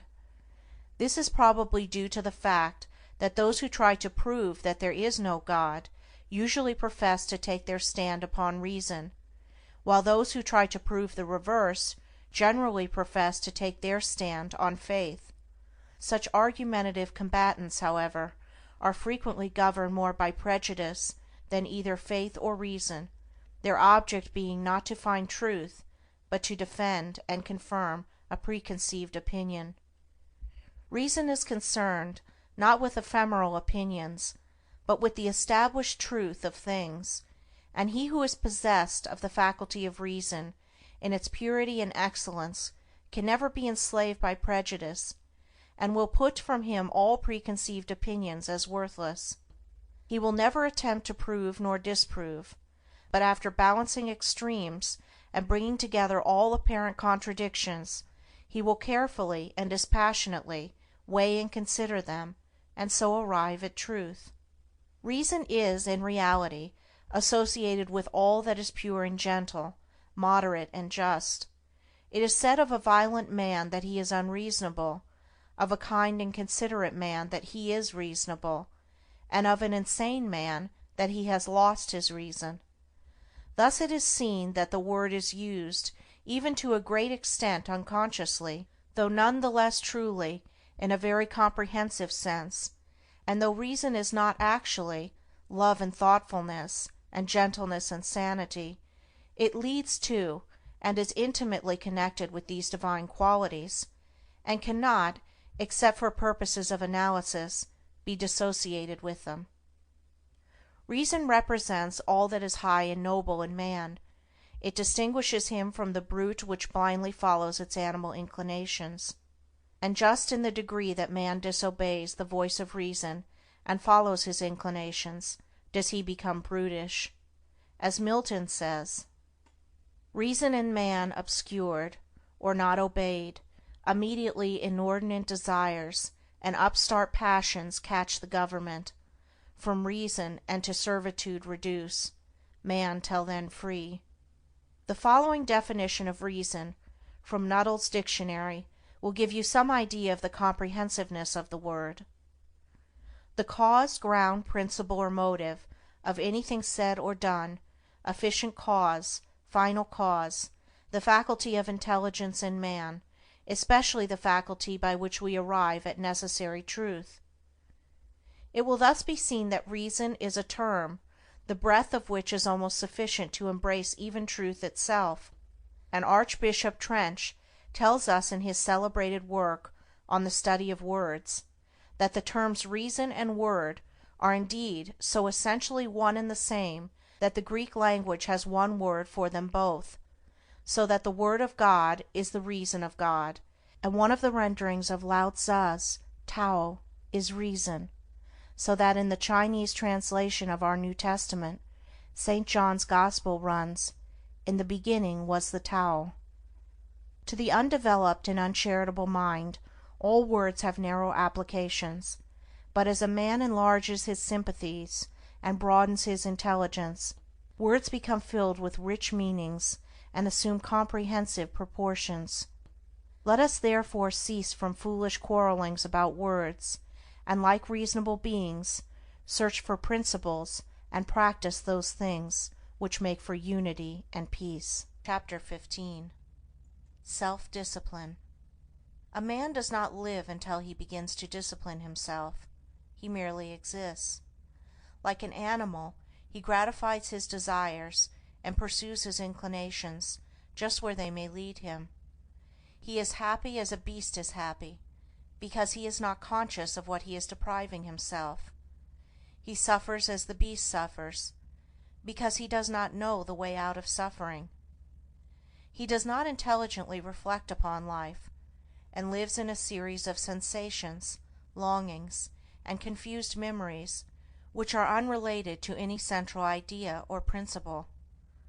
A man whose inner life is so ungoverned and chaotic must necessarily manifest this confusion in the visible conditions of his outer life in the world, and though for a time, running with the stream of his desires, he may draw to himself a more or less large share of the outer necessities and comforts of life, he never achieves any real success, nor accomplishes any real good, and sooner or later worldly failure and disaster are inevitable, as the direct result of the inward failure to properly adjust and regulate those mental forces which make the outer life. Before a man accomplishes anything of an enduring nature in the world, he must first of all acquire some measure of success in the management of his own mind. This is as mathematical a truism as that 2 and 2 are 4, for out of the heart are the issues of life. If a man cannot govern the forces within himself, he cannot hold a firm hand upon the outer activities which form his visible life. On the other hand, as a man succeeds in governing himself, he rises to higher and higher levels of power and usefulness and success in the world. The only difference between the life of the beast and that of the undisciplined man is that the man has a wider variety of desires and experiences a greater intensity of suffering. It may be said of such a man that he is dead, being truly dead, to self-control, chastity, fortitude, and all of the nobler qualities which constitute life. In the consciousness of such a man the crucified Christ lies entombed, awaiting that resurrection which shall revivify the mortal sufferer, and wake him up to a knowledge of the realities of his existence. With the practice of self-discipline a man begins to live, for he then commences to rise above the inward confusion and to adjust his conduct to a steadfast center within himself. He ceases to follow where inclination leads him, reins in the steed of his desires, and lives in accordance with the dictates of reason and wisdom. Hitherto his life has been without purpose or meaning. but now he begins to consciously mold his own destiny. He is clothed in his right mind. In the process of self-discipline there are 3 stages, namely: 1. Control. 2. Purification. 3. Relinquishment. A man begins to discipline himself by controlling those passions which have hitherto controlled him. He resists temptation, and guards himself against all those tendencies to self-gratifications which are so easy and natural, and which have formerly dominated him. He brings his appetite into subjection, and begins to eat as a reasonable and responsible being, practicing moderation and thoughtfulness in the selection of his food, with the object of making his body a pure instrument through which he may live and act as becomes a man, and no longer degrading that body by pandering to gustatory pleasure. He puts a check upon his tongue, his temper, and, in fact, his every animal desire and tendency, and this he does by referring all acts to a fixed center within himself. It is a process of living from within outward, instead of, as formerly, from without inward. He conceives an ideal, and enshrining that ideal in the sacred recesses of his heart, he regulates his conduct in accordance with its exaction and demands. There is a philosophical hypothesis that at the heart of every atom and every aggregation of atoms in the universe there is a motionless center which is the sustaining source of all the universal activities. Be this as it may, there is certainly in the heart of every man and woman a selfless center, without which the outer man could not be, and the ignoring of which leads to suffering and confusion. The selfless center, which takes the form, in the mind, of an ideal of unselfishness and spotless purity, the attainment of which is desirable, is man's eternal refuge from the storms of passion, and all the conflicting elements of his lower nature. It is the Rock of Ages, the Christ within, the divine and immortal in all men. As a man practices self-control, he approximates more and more to this inward reality, and is less and less swayed by passion and grief, pleasure and pain, and lives a steadfast and virtuous life, manifesting manly strength and fortitude. The restraining of the passions, however, is merely the initial stage in self-discipline, and is immediately followed by the process of purification. By this a man so purifies himself as to take passion out of the heart and mind altogether, not merely restraining it when it rises within him, but preventing it from rising altogether. By merely restraining his passions, a man can never arrive at peace, can never actualize his ideal. He must purify those passions. It is in the purification of his lower nature that a man becomes strong and godlike, standing firmly upon the ideal center within, and rendering all temptations powerless and ineffectual. This purification is effected by thoughtful care, earnest meditation, and holy aspiration, and as success is achieved, confusion of mind and life pass away, and calmness of mind and spiritualized conduct ensure. True strength and power and usefulness are born of self-purification, for the lower animal forces are not lost, but are transmuted into intellectual and spiritual energy.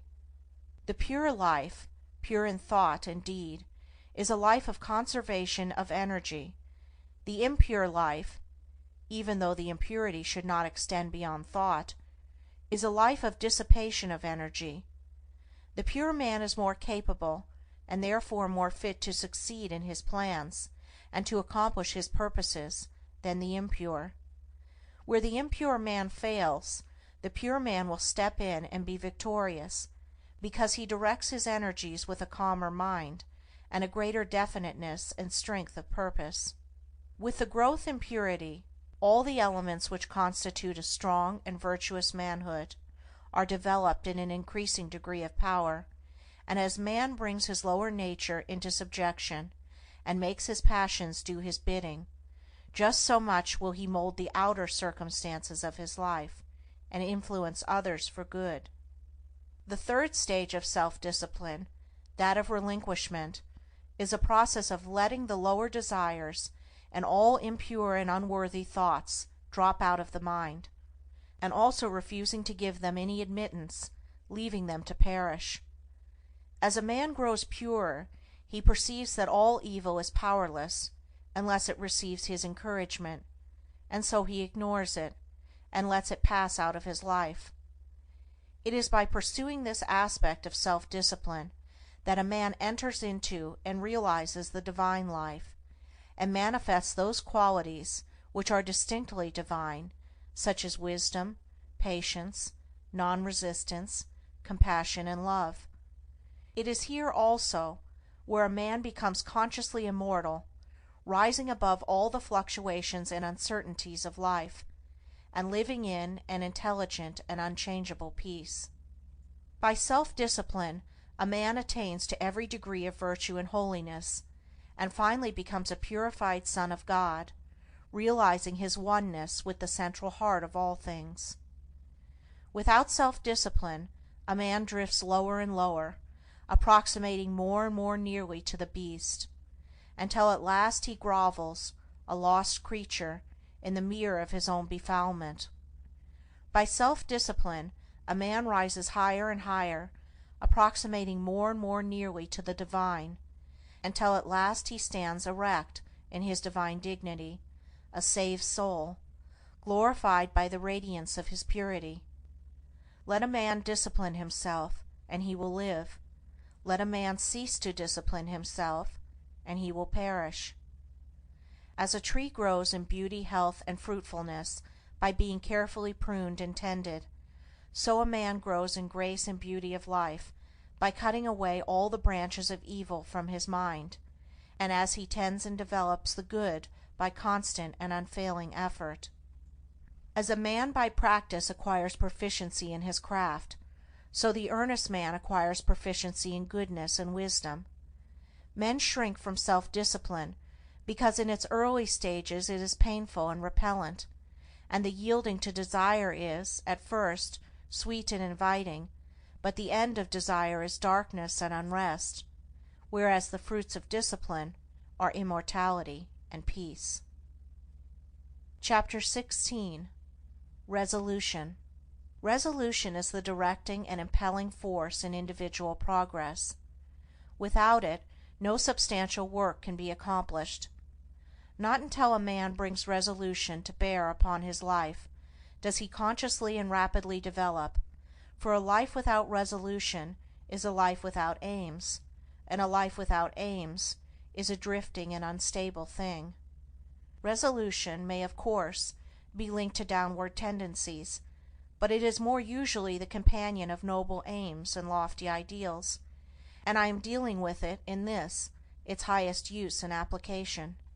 When a man makes a resolution, it means that he is dissatisfied with his condition, and is commencing to take himself in hand with a view in producing a better piece of workmanship out of the mental materials of which his character and life are composed, and in so far as he is true to his resolution he will succeed in accomplishing his purpose.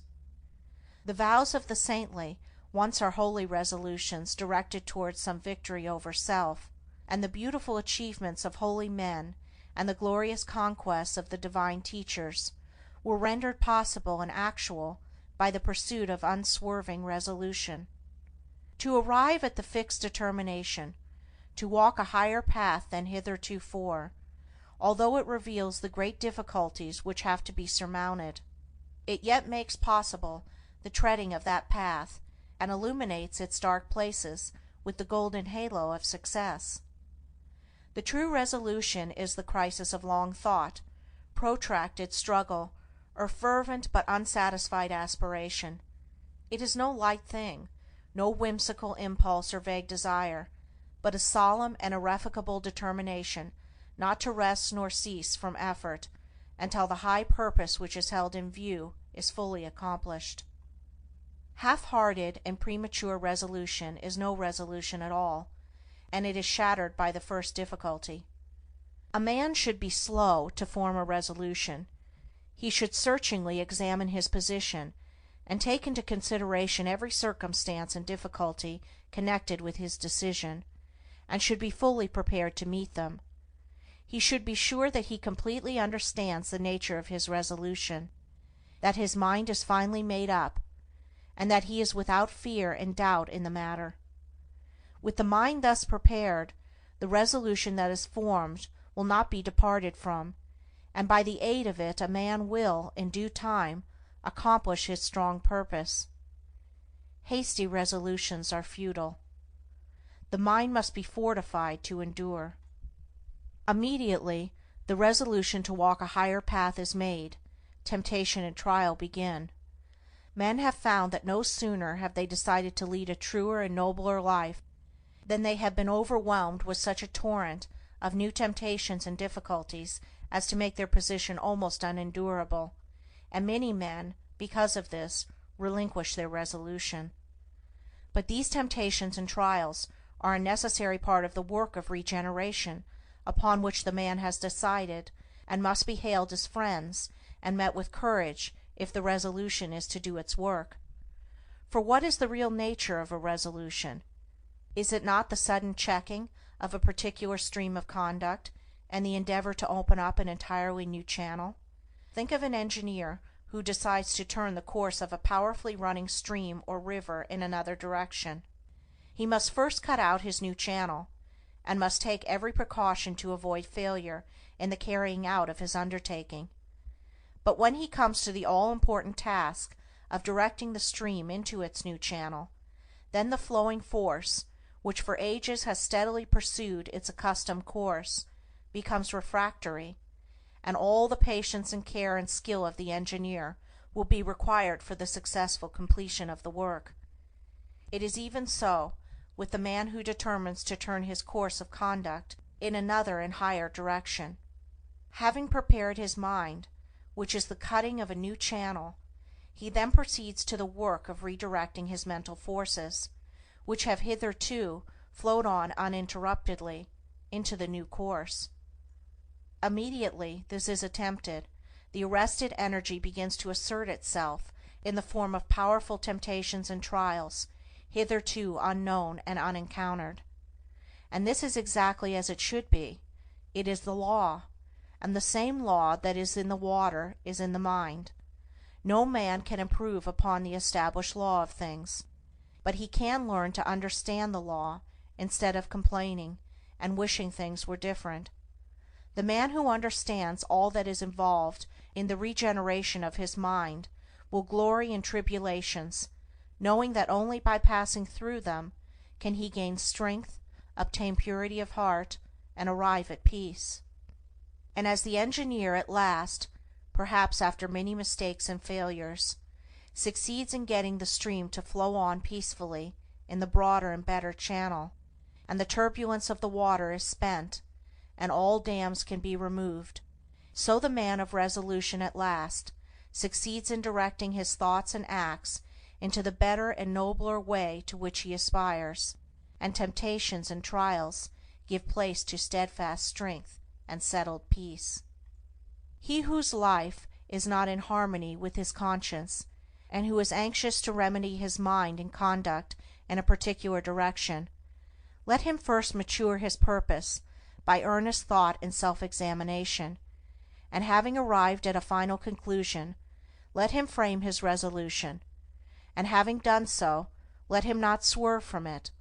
Let him remain true to his decision under all circumstances, and he cannot fail to achieve his good purpose, for the great law ever shields and protects him who, no matter how deep his sins, or how great his many failures and mistakes, has, deep in his heart, resolved upon the finding of a better way, and every obstacle must at last give way before a matured and unshaken resolution. Chapter 17. The Glorious Conquest. Truth can only be apprehended by the conquest of self. Blessedness can only be arrived at by overcoming the lower nature. The way of truth is barred by a man's self. The only enemies that can actually hinder him are his own passions and delusions. Until a man realizes this and commences to cleanse his heart, he has not found the path which leads to knowledge and peace. Until passion is transcended, truth remains unknown. This is the divine law. A man cannot keep his passions and have truth as well. Error is not slain until selfishness is dead. The overcoming of self is no mystical theory, but a very real and practical thing. It is a process which must be pursued daily and hourly, with unswerving faith and undaunted resolution, if any measure of success is to be achieved. The process is one of orderly growth, having its sequential stages, like the growth of a tree, and as fruit can only be produced by carefully and patiently training the tree, even so the pure and satisfying fruits of holiness can only be obtained by faithfully and patiently training the mind in the growth of right thought and conduct. There are 5 steps in the overcoming of passion, which includes all bad habits and particular forms of wrongdoing, which I will call 1. Repression, 2. Endurance, 3. Elimination, 4. Understanding, 5. Victory. When men fail to overcome their sins, it is because they begin to try at the wrong end. They want to have the stage of victory without passing through the previous 4 stages. They are in the position of a gardener who wants to produce good fruit without training and attending to his trees.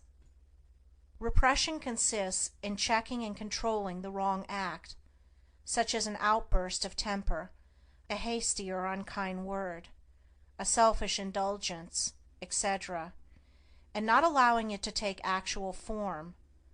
This is equivalent to the gardener nipping off the useless buds and branches from his tree. It is a necessary process, but a painful one. The tree bleeds while undergoing the process, and the gardener knows that it must not be taxed too severely. The heart also bleeds when it refuses to return passion for passion, when it ceases to defend and justify itself. It is the process of mortifying the members, of which St. Paul speaks. But this repression is only the beginning of self-conquest. When it is made an end in itself, and there is no object of finally purifying the heart, that is a stage of hypocrisy, a hiding of one's true nature, and striving to appear better in the eyes of others than one really is.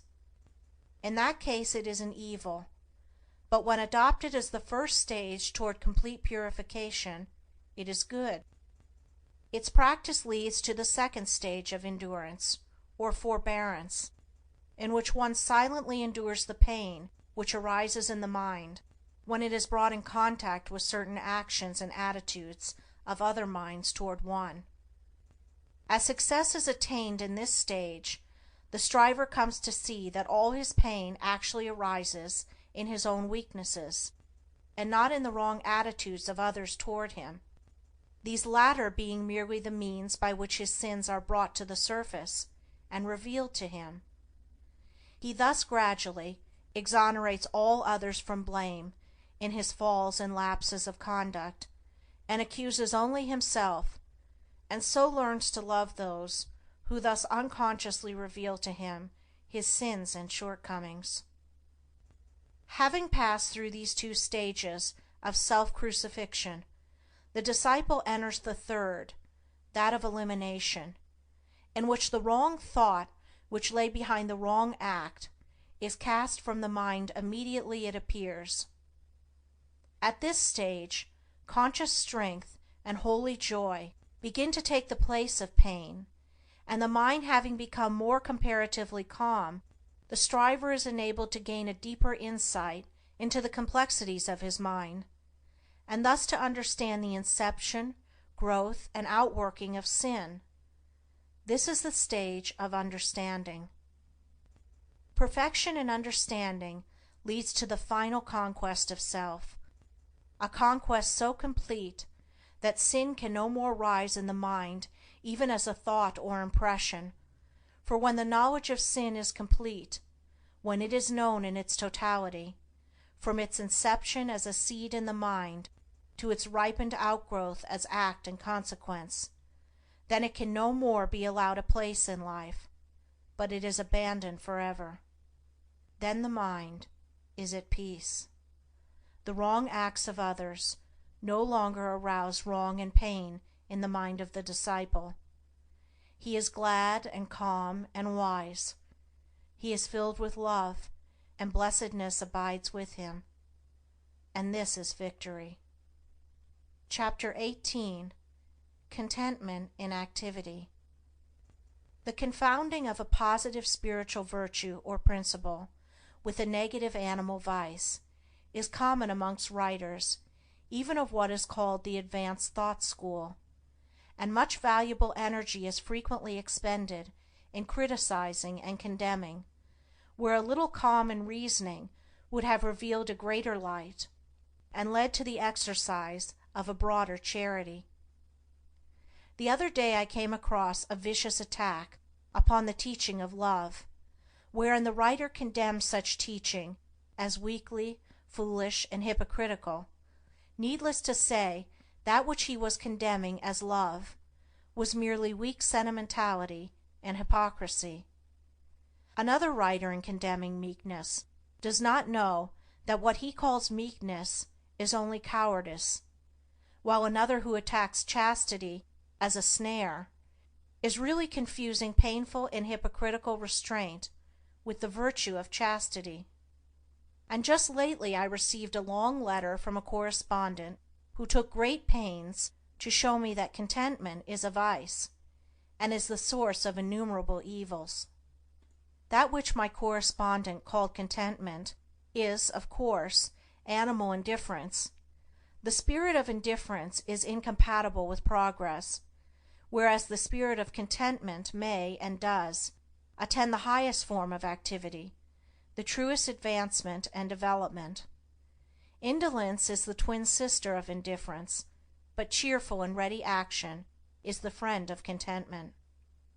Contentment is a virtue which becomes lofty and spiritual in its later developments, as the mind is trained to perceive, and the heart to receive, the guidance in all things of a merciful law. To be contented does not mean to forego effort. It means to free effort from anxiety. It does not mean to be satisfied with sin and ignorance and folly, but to rest happily in duty done, work accomplished. A man may be said to be content to lead a groveling life, to remain in sin and in debt, but such a man's true state is one of indifference to his duty, his obligations, and the just claims of his fellow men. He cannot truly be said to possess the virtue of contentment. He does not experience the pure and abiding joy which is the accompaniment of active contentment. So far as his true nature is concerned, he is a sleeping soul, and sooner or later will be awakened by intense suffering, having passed through which he will find that true contentment is the outcome of honest effort and true living. There are 3 things with which a man should be content. 1. With whatever happens. 2. With his friendships and possessions. 3. With his pure thoughts. Contented with whatever happens, he will escape grief. With his friends and possessions, he will avoid anxiety and wretchedness. And with his pure thoughts, he will never go back to suffer and grovel in impurities. There are 3 things with which a man should not be content. 1. With his opinions. 2. With his character. 3. With his spiritual condition. Not content with his opinions, he will continually increase in intelligence. Not content with his character, he will ceaselessly grow in strength and virtue. And not content with his spiritual condition, he will, every day, enter into a larger wisdom and fuller blessedness. In a word, a man should be contented, but not indifferent to his development as a responsible and spiritual being. The truly contented man works energetically and faithfully, and accepts all results with an untroubled spirit, trusting at first that all is well, but afterwards, with the growth of enlightenment, knowing that results exactly correspond with efforts. Whatsoever material possessions come to him, come not by greed and anxiety and strife, but by right thought, wise action, and pure exertion. Chapter 19. The Temple of Brotherhood. Universal brotherhood is the supreme ideal of humanity, and towards that ideal the world is slowly but surely moving. Today, as never before, numbers of earnest men and women are striving to make this ideal tangible and real. Fraternities are springing up on every hand, and press and pulpit, the world over, are preaching the brotherhood of man. The unselfish elements in all such efforts cannot fail to have their effect upon the race, and are with certainty urging it towards the goal of its noblest aspirations. But the ideal state has not yet manifested through any outward organization, and societies formed for the purpose of propagating brotherhood are continually being shattered to pieces by internal dissension. The brotherhood for which humanity sighs is withheld from actuality by humanity itself. Nay more, it is frustrated even by men who work zealously, for it is a desirable possibility, and this because the purely spiritual nature of brotherhood is not perceived, and the principles involved, as well as the individual course of conduct necessary to perfect unity, are not comprehended. Brotherhood as a human organization cannot exist so long as any degree of self-seeking reigns in the hearts of men and women who band themselves together for any purpose, as such self-seeking must eventually rend the seamless coat of loving unity. But although organized brotherhood has so far largely failed, any man may realize brotherhood in its perfection, and know it in all its beauty and completion, if he will make himself of a wise, pure, and loving spirit, removing from his mind every element of strife, and learning to practice those divine qualities without which brotherhood is but a mere theory, opinion, or elusive dream. For brotherhood is at first spiritual, and its outer manifestation in the world must follow as a natural sequence. As a spiritual reality, it must be discovered by each man for himself, and in the only place where spiritual realities can be found, within himself, and it rests with each whether he shall choose or refuse it. There are four chief tendencies in the human mind which are destructive of brotherhood, and which bar the way to its comprehension, namely, pride, self-love, hatred, condemnation. Where these are there can be no brotherhood, and whatsoever heart these hold sway, discord rules, and brotherhood is not realized, for these tendencies are, in their very nature, dark and selfish, and always make for disruption and destruction. From these four things proceeds that serpent brood of false actions and conditions which poison the heart of man, and fill the world with suffering and sorrow. Out of the spirit of pride proceed envy, resentment, and opinionativeness. Pride envies the position, influence, or goodness of others. It thinks, I am more deserving than this man or this woman. It also continually finds occasion for resenting the actions of others, and says, I have been snubbed, I have been insulted, and thinking altogether of his own excellence, it sees no excellence in others. From the spirit of self-love proceed egotism, lust for power, and disparagement and contempt. Self-love worships the personality in which it moves. It is lost in the adoration and glorification of that I, that self, which has no real existence, but is a dark dream and a delusion. It desires preeminence over others, and thinks, I am great, I am more important than others. It also disparages others, and bestows upon them contempt, seeing no beauty in them, being lost in the contemplation of its own beauty. From the spirit of hatred proceed slander, cruelty, reviling, and anger. It strives to overcome evil by adding evil to it. It says, this man has spoken of me ill, I will speak still more ill of him, and thus teach him a lesson.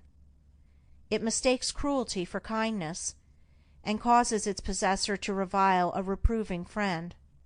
It feeds the flame of anger with bitter and rebellious thoughts. From the spirit of condemnation proceed accusation, false pity, and false judgment.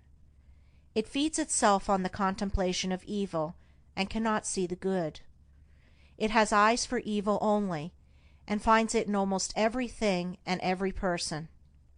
It sets up an arbitrary standard of right and wrong by which to judge others, and it thinks, this man does not do as I would have him do, he is therefore evil, and I will denounce him. So blind is the spirit of condemnation that whilst rendering its possessor incapable of judging himself, it causes him to set up as the judge of all the earth. From the four tendencies enumerated, no element of brotherliness can proceed. They are deadly mental poisons, and he who allows them to rankle in his mind cannot apprehend the peaceful principles on which brotherhood rests.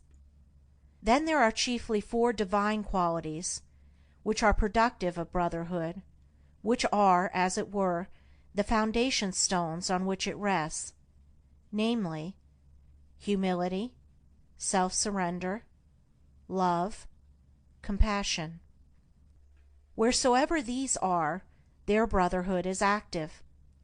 In whatsoever heart these qualities are dominant, there brotherhood is an established reality, for they are, in their very nature, unselfish, and are filled with the revealing light of truth. There is no darkness in them, and where they are, so powerful is their light, that the dark tendencies cannot remain, but are dissolved and dissipated. Out of these four qualities proceed all those angelic actions and conditions which make for unity and bring gladness to the heart of man and to the world. From the spirit of humility proceed meekness and peacefulness.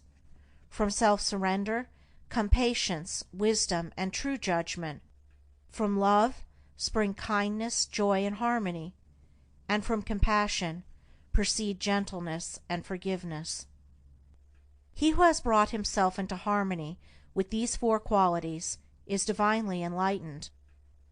He sees whence the actions of men proceed and whither they tend, and therefore can no longer live in the exercise of the dark tendencies.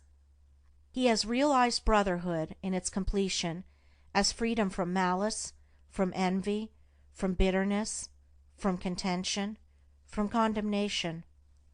All men are his brothers, those who live in the dark tendencies, as well as those who live in the enlightened qualities, for he knows that when they have perceived the glory and beauty of the light of truth, the dark tendencies will be dispelled from their minds. He has but one attitude of mind towards all, that of goodwill. Of the four dark tendencies are born ill will and strife. Of the four divine qualities are born goodwill and peace. Living in the four tendencies, a man is a strife producer. Living in the four qualities, a man is a peacemaker. Involved in the darkness of the selfish tendencies, men believe that they can fight for peace, kill to make alive, slay injury by injuring, restore love by hatred, unity by contention, kindness by cruelty, and establish brotherhood by erecting their own opinions, which they themselves will, in the course of time, abandon as worthless, as objects of universal adoration.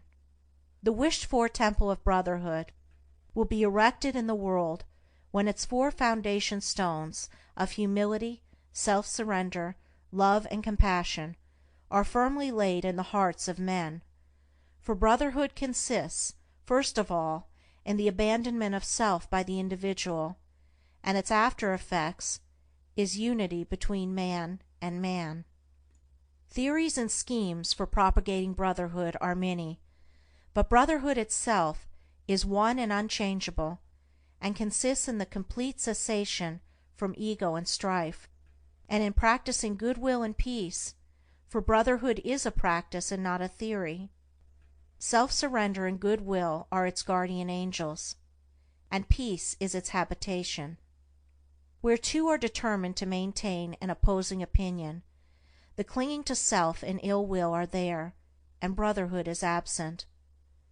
Where two are prepared to sympathize with each other, to see no evil in each other, to serve and not to attack each other, the love of truth and goodwill are there, and brotherhood is present.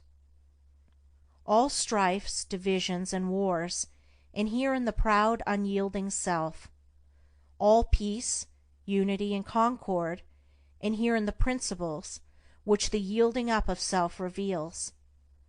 Brotherhood is only practiced and known by him whose heart is at peace with all the world. Chapter 20. Pleasant Pastures of Peace. He who aspires to the bettering of himself and humanity should ceaselessly strive to arrive at the exercise of that blessed attitude of mind by which he is enabled to put himself mentally and sympathetically in the place of others, and so, instead of harshly and falsely judging them and thereby making himself unhappy, without adding to the happiness of those others, he will enter into their experience, will understand their particular frame of mind, and will feel for them and sympathize with them. One of the great obstacles to the attainment of such an attitude of mind is prejudice, and until this is removed it is impossible to act toward others as we would wish others to act toward us. Prejudice is destructive of kindness, sympathy, love, and true judgment, and the strength of a man's prejudice will be the measure of his harshness and unkindness toward others, for prejudice and cruelty are inseparable. There is no rationality in prejudice, and immediately it is aroused in a man he ceases to act as a reasonable being, and gives way to rashness, anger, and injurious excitement. He does not consider his words, nor regard the feelings and liberties of those against whom his prejudices are directed. He has, for the time being, forfeited his manhood, and has descended to the level of an irrational creature. While a man is determined to cling to his preconceived opinions, mistaking them for truth, and refuses to consider dispassionately the position of others, he cannot escape hatred, nor arrive at blessedness. The man who strives after gentleness, who aspires to act unselfishly toward others, will put away all his passionate prejudice and petty opinions, and will gradually acquire the power of thinking and feeling for others, of understanding their particular state of ignorance or knowledge, and thereby entering fully into their hearts and lives, sympathizing with them, and seeing them as they really are. Such a man will not oppose himself to the prejudices of others by introducing his own, but will seek to allay prejudice by introducing sympathy and love, striving to bring out all that is good in men, encouraging the good by appealing to it, and discouraging the evil by ignoring it. He will realize the good in the unselfish efforts of others, though their outward methods may be very different from his own, and will so rid his heart of hatred, and will fit it with love and blessedness. When a man is prone to harshly judge and condemn others, he should inquire how far he fails short himself. He should also reconsider those periods of suffering when he himself was misjudged and misunderstood. and gathering wisdom and love from his own bitter experience, should studiously and self-sacrificingly refrain from piercing with anguish hearts that are as yet too weak to ignore, too immature and uninstructed to understand. Sympathy is not required towards those who are purer and more enlightened than oneself, as the purer one lives above the necessity for it. In such a case reverence should be exercised, with a striving to lift one's self up to the purer level, and so enter into possession of the larger life. Nor can a man fully understand one who is wiser than himself, and before condemning he should earnestly ask himself whether he is, after all, better than the man whom he has singled out as the object of his bitterness. If he is, let him bestow sympathy; if he is not, let him exercise reverence. For thousands of years the sages have taught, both by precept and example, that evil is only overcome by good, yet still that lesson, for the majority, remains unlearned. It is a lesson profound in its simplicity, and difficult to learn because men are blinded by the illusions of self. Men are still engaged in resenting, condemning, and fighting the evil in their own fellow men, thereby increasing the delusion in their own hearts, and adding to the world sum of misery and suffering. When they find out that their own resentment must be eradicated and put love in its place, evil will perish for lack of sustenance. With burning brain and heart of hate I sought my wronger early, late, and all the wretched night and day my dream and thought was slay and slay. My better self rose uppermost, the beast within my bosom lost. Itself in love, peace from afar, shone o'er me radiant like a star. I slew my wronger with a deed of love. I made him bleed with kindness, and I filled for years his soul with tenderness and tears. Dislike, resentment, and condemnation are all forms of hatred, and evil cannot cease until these are taken out of the heart. But the obliterating of injuries from the mind is merely one of the beginnings in wisdom.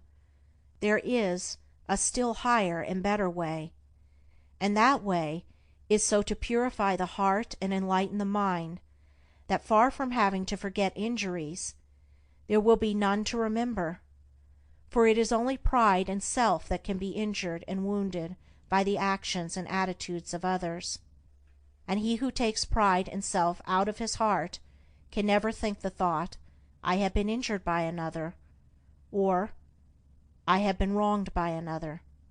From a purified heart proceeds the right comprehension of things, and from the right comprehension of things proceeds the life that is peaceful, freed from bitterness and suffering, calm and wise.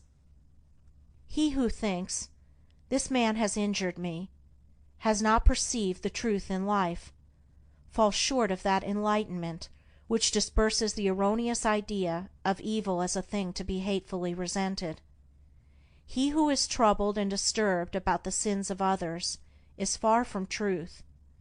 He who is troubled and disturbed about his own sins is very near to the gate of wisdom. He in whose heart the flames of resentment burn cannot know peace nor understand truth. He who will banish resentment from his heart will know and understand. He who has taken evil out of his heart cannot resent or resist it in others, for he is enlightened as to its origin and nature, and knows it as a manifestation of the mistakes of ignorance. With the increase of enlightenment, sin becomes impossible. He who sins does not understand. He who understands does not sin. The pure man maintains his tenderness of his heart toward those who ignorantly imagine they can do him harm. The wrong attitude of others toward him does not trouble him. His heart is at rest in compassion and love. Blessed is he who has no wrongs to remember, no injuries to forget, in whose pure heart no hateful thought about another can take root and flourish. Let those who aim at the right life, who believe that they love truth, cease to passionately oppose themselves to others, and let them strive to calmly and wisely understand them, and in thus acting toward others they will be conquering themselves, and while sympathizing with others their own souls will be fed with the harmony dews of kindness, and their hearts will be strengthened and refreshed in the pleasant pastures of peace.